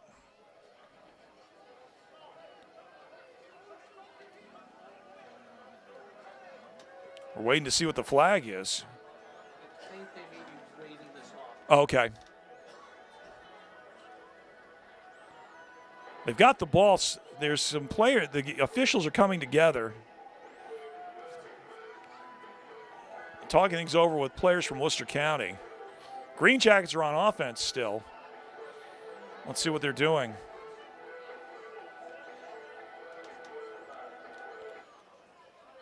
Unsportsmanlike against the Greenjackets. Unsportsmanlike against both sides. And it'll be 1st down for the Greenjackets.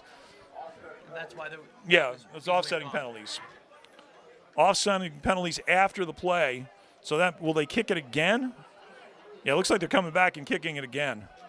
And that's all dependent on when the unsportsmanlike is taking place and where the ball is in play in terms of being, was it in the punter's hands or did it already leave his foot and was in the air with the transition in possession?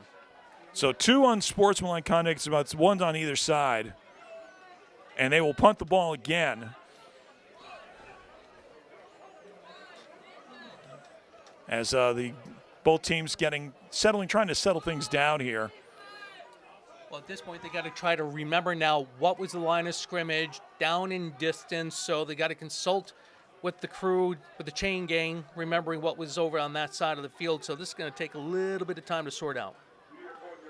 We've got 8:33 left in the football game. It's 5-0 Worcester County. A short field goal in the first quarter and a safety here in the second quarter. That's all the scoring has been. There's been nothing going on. Story's been turnovers. Glens Falls has committed 5 turnovers, while Worcester County's committed 3. And again, John Hammond will be back to receive the punt. He's going to be set up about his 15-yard line. It'll be Nicholas Selig, who has been doing yeoman's duty as the fullback here. And now, what are we doing here?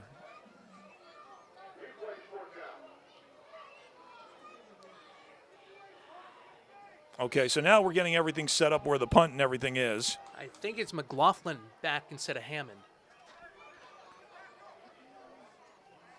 All right, so here we go. Here's Selig on the punt again. Long snap count, high snap. Punt is up, almost blocked. And this one's heading for the end zone. That will be a touchback. Dejon Tyler almost got in, coming from the near side. If he launched maybe a little bit lower, he had a chance to perhaps block. Nice play by McLaughlin to that go end over end into the end zone. So with 8:08 left in the football game, it's 5-0 in favor of Worcester County. 1st and 10 for the Greenjackets. And a couple of the guys talking things off. Okay, it was Jason Profit. Okay, it was Jason Profit on the back foot deep. So now 1st and 10 from the 20. Michael Lewis is the quarterback.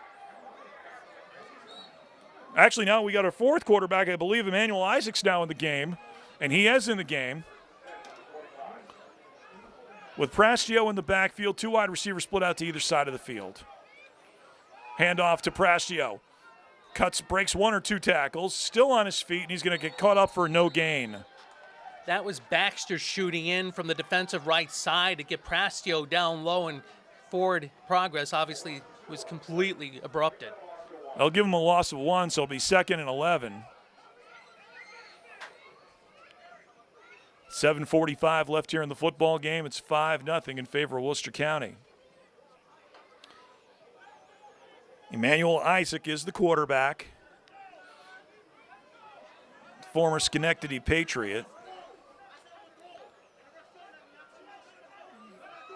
James Prastio, the lone man in the backfield. 2 wide receivers split out to either side of the field.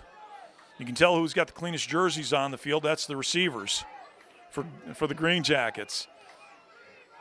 Isaac got the snap, looking to throw. He's got some time, looking for Szynski over the middle, and it's incomplete. He almost had it. It was Isaac thrown into double coverage there, but gives Szynski credit going up between the 2 defenders, almost being able to pull that one in. So bring up a 3rd down and 11. 7:04 left here in the football game. Rashad Colson is out there at one of the receiver spots. And he's just got to give Isaac a lot of credit coming off the bench cold and zipping that ball downfield to Szynski. We haven't seen that all night by Glens Falls, getting a nice zip on the ball downfield.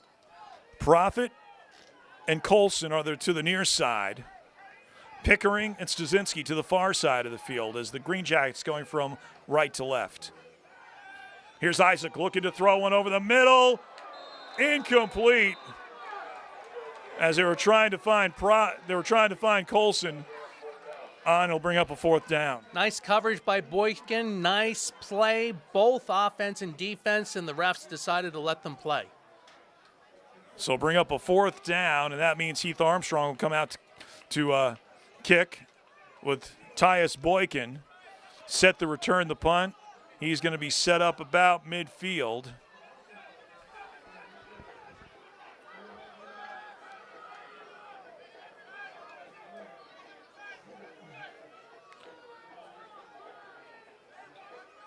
6:28 left in the football game, and it's 5-0 Worcester County.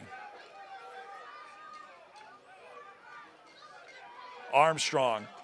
Good snap. Here's the kick. Left-footed kick, end over end. Boykin will take it at the 50. To the 45. Flag on the play. Cuts it back. Still on his feet. And he's finally tackled. But there's a flag in the backfield.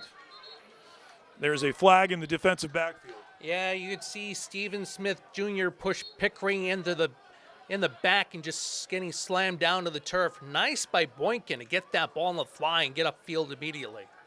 If the flag holds, that'll help the Greenjackets out because they'll put it at the spot of the foul and move it back 10 or 15, depending on the play.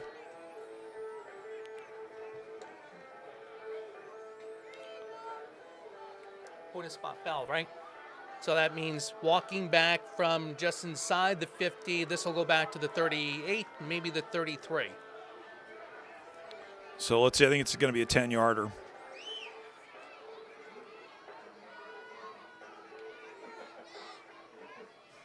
And it will be 10. It'll come back to about the 36-yard line, actually, as I'm looking here. As the field was freshly lined before we got here, but then all the rains came, and you're going by the yard markers. You were reminiscing about how the field is here in the outfield and looking at the diamond for baseball off in the distance. A lot of football fields professionally, 80s, Milwaukee County Stadium, even Oakland Alameda, where the Raiders were playing up until their departure to Vegas. This type of design. Yeah. Now here's an inside handoff to Selleck. Selleck stumbles ahead for about 5. Yeah, there was interesting setups and everything at the old Yankee Stadium before they did the renovation work. And you had the 460-foot left center field fence. The field where the Giants would play at Yankee Stadium, because they had so much room out there, would go from left center field to, of course, the first base dugout. Yeah. And then if you remember the old Shea Stadium, they would play. They had some of those fields, those multi-purpose stadiums. What they would do is they'd have the seats on tracks, and they would bring it from center field into home plate. Yes. In fact, when they tore down Shea Stadium, they found the old tracks where the stands would move. And now here's 2nd and 5, and a lateral pass off the bounce. That's a live ball. But I think they got the pass was intended for O'Neal, but he was touched. So if they bounce that, that's got to be the spot. And that's what Tyler Brown's saying, that he touched that there was a touch after the lateral, and that means the play's dead. Absolutely. And that's a loss of 5. So it'll be a 3rd down and 9. And good awareness by Brown to immediately come up and touch O'Neal, so the play was dead, and at that point. Remember, if it's behind the line of scrimmage, it's a lateral, and that's technically a live football. So 3rd down, and they'll make it 8. So it'll be a loss of 4. 4:35 left, and if the Greenjackets can make a stop, they still got time here to win this game because it's only 5-0. Stop or a turnover? Turnover would be huge because they'd have great field position. So now, Bushy from the gun, where he's been all night. I don't think we've seen one play under center yet. Here's the flip, handoff inside, and the running back is stood up at the 45-yard line. We'll bring up a 4th down and 5. So 4th down and 5 with 4:01 left. Greenjackets, both teams have all 3 of their timeouts. If I'm the Greenjackets, I'd use one of them right now and just say, you know what, let's take the 2 and make them think about it and punt the football as Selleck is coming back out to punt. Let's see who will be the deep man. It will be 87, and that is Isaiah McLaughlin. John Hammond has struggled tonight in the return game. He had one go off his foot. One of the 5 turnovers the Greenjackets have committed in this game tonight. By the way, nice stop by France on that previous play. Here's Selleck. Snap. Left-footed kick. End over end. McLaughlin will let it bounce. He'll take it at the 25. He's got some room. Cuts it back inside. Try and cut back the other way. And if he had gone forward, you would have had maybe 5 to 10 yards of open field. That was Boykin on the tackle. And again, McLaughlin, too shifty. Just go north and south because you could see Worcester coming in and collapsing the lanes. And you also see the turf coming up. As I said, it's been a slippery track all night since we have mentioned ad nauseum that about 45 minutes before game time, the rain started and then the heavens opened up. And unlike what we had 2 weeks ago, there was wind, and the wind was blowing the stuff in the booth. And yeah, we were all getting wet here tonight, so no one escaped the wrath of these mid to late summer storms. I'm not going to say late summer yet because call me in about 2 weeks before fall. That's late summer. We're still in midsummer weather here in August. If you don't like the weather, wait 5 minutes. Absolutely. Isaac quarterbacking. Prastio in the backfield. Fake the handoff to Prastio. Isaac will roll to his right, throw in too much. And if and I will say this about the quarterback, Isaac should have taken and run because he had some open field. A lot of territory because the intended receiver Pickering had the back covering him. So needless to say, zip on the ball. That's great, but also know where you are. 3:07. You got to get yardage right now. 5-0. 2nd and 10. Greenjackets have all 3 of their timeouts left, and the ball spotted at the 24-yard line. Emmanuel Isaac is the 4th quarterback who's seen action today. Caleb Condon started, injured his knee on the first series. Then we saw Michael Lewis. Quentin Austin took some snaps from center in a single wing, and now we've got Emmanuel Isaac under center here, or he has been under center because none of them been. He's in the shotgun formation. Slight man shows in motion. Low snap. Isaac looking to throw one over the middle. It's intercepted and dropped by Michael Supernor. You know, we can Monday morning quarterback this to every degree, going to Pickering over the middle, but Stasinski was open in the flat, wide open. And we got a player down on the field. And it's, I think it's Pickering. I can't tell. Yeah, Pickering's coming off to the sideline here. Gimpy. Yeah, I think that was the case with the turf getting to him. And he seems frustrated and everything as the trainer's coming off the field with him. So 3rd down and 10 with 3:01 left. Ball's on the Greenjackets 24 going from right to left here. And you are watching the Glens Falls Greenjackets on YouTube. 5-0 is your score late in the 4th quarter. Worcester County Wildcats on top. Worcester County, a game behind the Greenjackets, who, if this game holds up, when it comes to the tiebreakers, you go to a 3rd or 4th tiebreaker because the first tiebreaker is season series. They split. Then it's points. If this holds up, they'll be tied at 19 because the Greenjackets won in Worcester 19-14. 3rd down and 10. Here comes the man in motion. Isaac looking to throw. Flushed out of the pocket and throws it incomplete. And Jason Profit was the closest Green Jacket in the vicinity. It'll bring up a 4th down. Here comes Heath Armstrong once again to punt. I think you got to punt. It's one possession. You can get a fumble with the returner against Worcester here. So some people will question the call, but from this deep in your territory, still with an opportunity less than 3 and your timeouts, I think you play field position. 2 minutes and 56 seconds left. The Green Jackets have all 3 of their timeouts. Both teams have all 3 of their timeouts. Tyus Boykin is the deep man. He is set about midfield. You got 2 gunners on either side. Here's the snap, the kick, and he slips. It's a low line drive ball. It goes dead. And as we said, the field has gotten worse and worse, even though there's no rain. But it looks like there's more rain heading our way, as according to our video guys. So here we go, 2:47. Green Jackets have 4 timeouts available.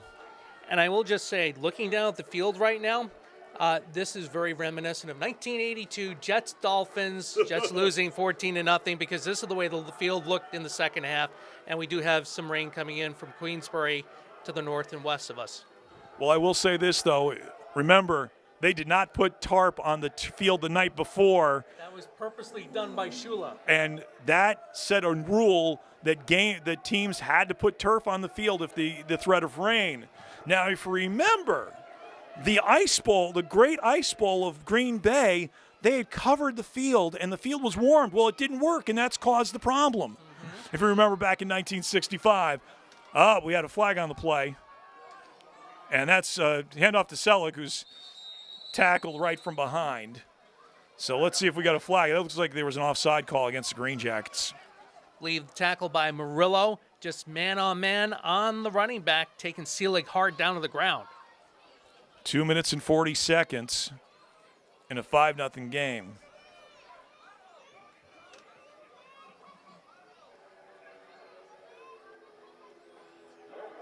And there was no flag, so it'll be a 2nd down and 10. And they will start the clock up. Green Jackets, as we said, have all 3 of their timeouts, plus you got the 2-minute warning in a 5-0 game. Tim Bushy with Nicholas Seelig to his right. 3 wide receivers split out to the near side, 1 to the far side of the field. Here's the snap inside to Seelig. Seelig breaks a few tackles, and he'll be about a yard shy of the 1st down, and this is where the Green Jackets are going to be using one of their timeouts, and they do. That almost broke the game for Glens Falls as Seelig busted right up the middle and got good yardage there on 1st down. So it'll bring up a 2nd down. I thought this would be 3rd down. Yeah, I thought it was 3rd down, right? Yeah, it's got to be. It's got to be 3rd down. Yeah, here they go. Now they're changing the chain yarder marker. It's 3rd down now with 2:08. So you know that they'll be able to. They have to get one more play off, and then we'll have the 2-minute warning, and the Green Jacks will have 2 timeouts left here on this 3rd down. Ball is spotted at the Green Jackets. We'll just say. I'm looking at I'll give it the 35, 34 yard line, depending on your spot. Now they're moving it closer to the 33 now. And I think an important point is the fact that rules of play within 2 minutes, if you get the 1st down, the clock will stop. Right, just like in college and to move the chains and everything, and in high school.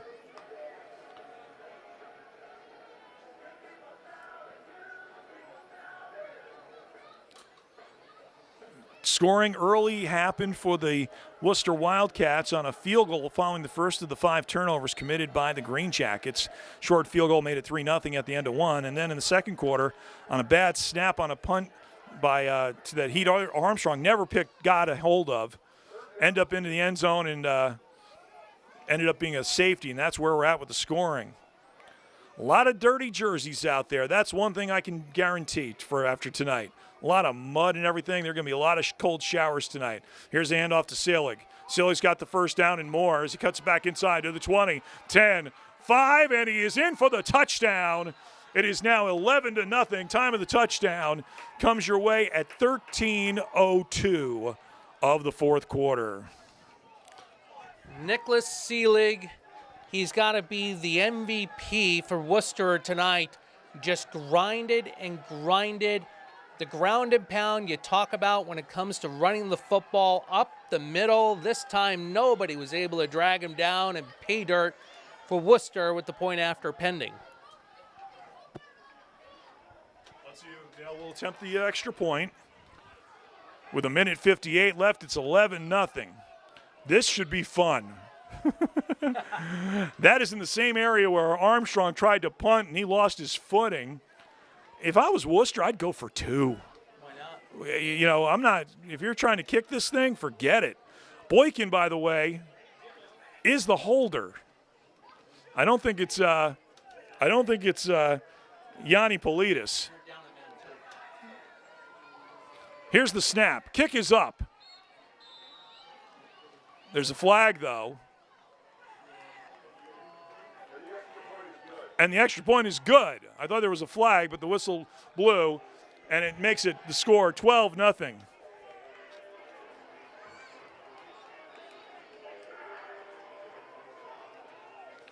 So the 1:58, as we've reached the 2-minute warning, Green Jackets with 2 timeouts left, and right now they need something big on special teams. You need a return. You don't necessarily need to get the point after right away, but you're going to have to do the onside thing if you can get a quick score here. You hope so, and like I said, either that or the timeouts, you manage your timeouts better. You are watching coverage of the Glens Falls Green Jackets on YouTube, this New England Football League game between Green Jackets and the Worcester County Wildcats on a Saturday night. Ken Lucchese, Tim Drawbridge with you. The Greenjackets will hit the road for their final regular season game next week. And then the playoffs start in 2 weeks on the 9th. So last game of the regular season, like you mentioned, Kenny, you got to win if you're Glens Falls and then see what Worcester's doing scoreboard watching. You want to take care of your own business, and an opportunity missed here this evening.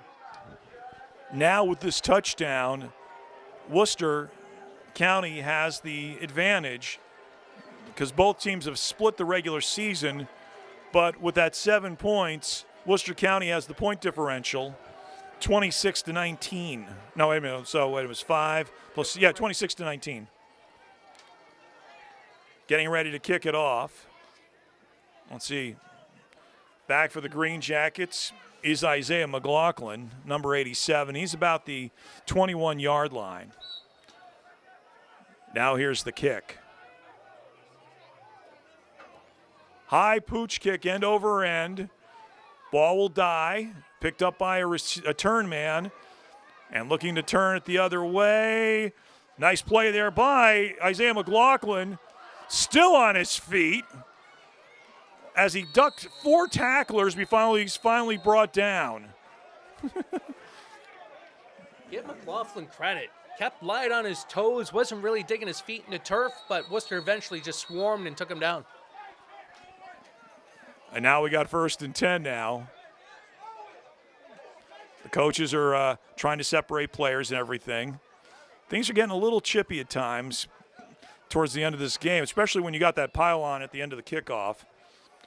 So the officials are talking things over and everything. And, afterwards they'll shake hands, and it'll be one of those situations where in the heat of battle, a lot of times they get a little crazy. So it'll be 1st and 10 for the Greenjackets from their 31 with 1:45 left in the football game. So as we look ahead to next week, not only in terms of scoreboard watching, what Worcester's doing, what Glens Falls is doing, who's your starting quarterback going to be now with Condon going down on the first play of the game? I think you got to go with Michael Lewis, the veteran. You really do, and that's nothing against Emmanuel Isaac. But I think also what happens is how they practice. Absolutely, completely agree with that.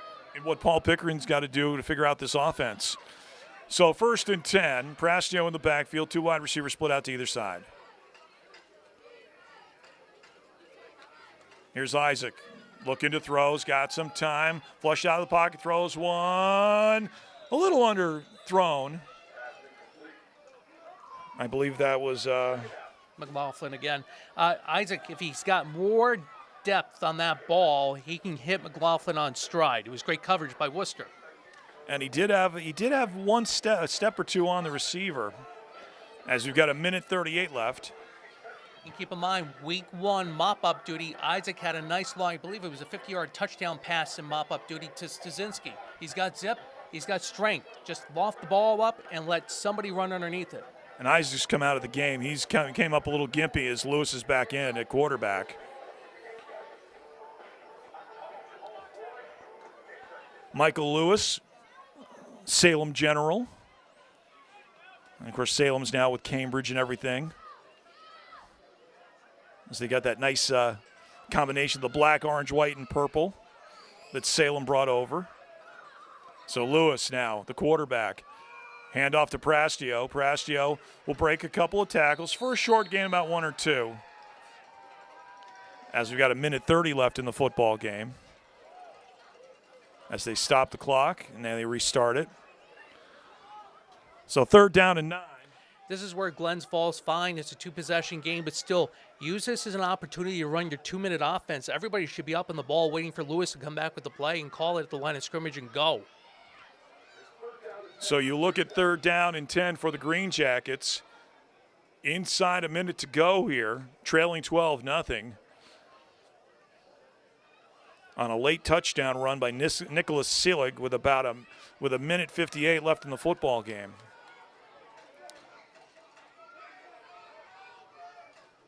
Lewis looks over his defense. Handoff inside to Prastio. Prastio will break a couple tackles, cuts it back inside. And he'll get a couple yards. He'll bring up a 4th down with 36 seconds left in the game. Nice hard tackle by Darius Givens on Prastio. And at this point, you let the clock wind down. You let it go, see if there's enough time for one more play. But I think I think both of these teams realize this might be it. I think, yeah, this is going to be it. And I think that's going to be the ball game. A tough loss at the hands for the Greenjackets, who are looking on a military appreciation night, Tim, to get a win and clinch first place. But the rains came early, and what happened was you took advantage of the turnovers. 5 turnovers was the difference in this game. Absolutely. You can blame field conditions, but when you sit back and look at the fact that Glens Falls has dominated defensively with 5 shutouts coming into tonight, and now they're shut out, you circle the wagons, you look at the game tape, and you come out storming next week to win the game and hope that Worcester loses. Just a quick scoring recap for you. Worcester took a 3-0 lead.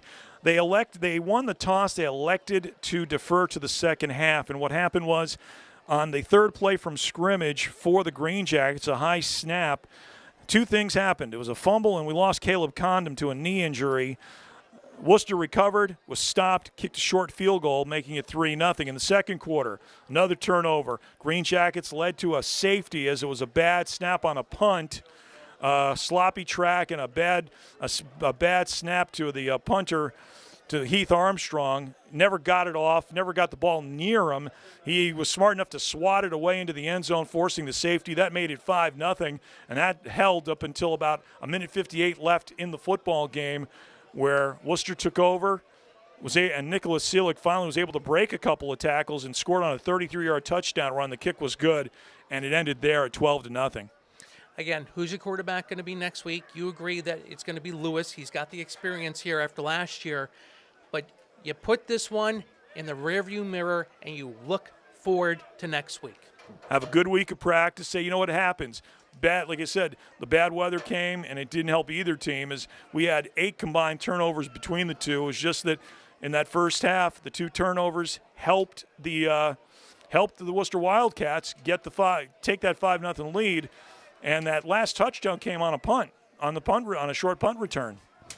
Field position. That's what this whole game was about until the last touchdown scored by Worcester. Well, we're going to wrap things up here, Tim. Always a pleasure working with you for our first time together. I look forward to you hopefully down the road for the playoffs. Let's look forward and highlight mid-September to kind of get back together, and hopefully we're over at Glens Falls High School. Well, for Tim Drawbridge, I'm Ken Lucchese. Thanks for tuning in. Your final score one last time was the Worcester County Wildcats 12 and the Glens Falls Greenjackets nothing. You've been watching. I knew I was going to do it. I'm a radio guy, so I'm going to say this. You've been watching, listening, whatever you've been doing. Thanks for tuning in to us. You've been listening, watching, whatever it is. This has been Glens Falls Greenjackets Football on YouTube.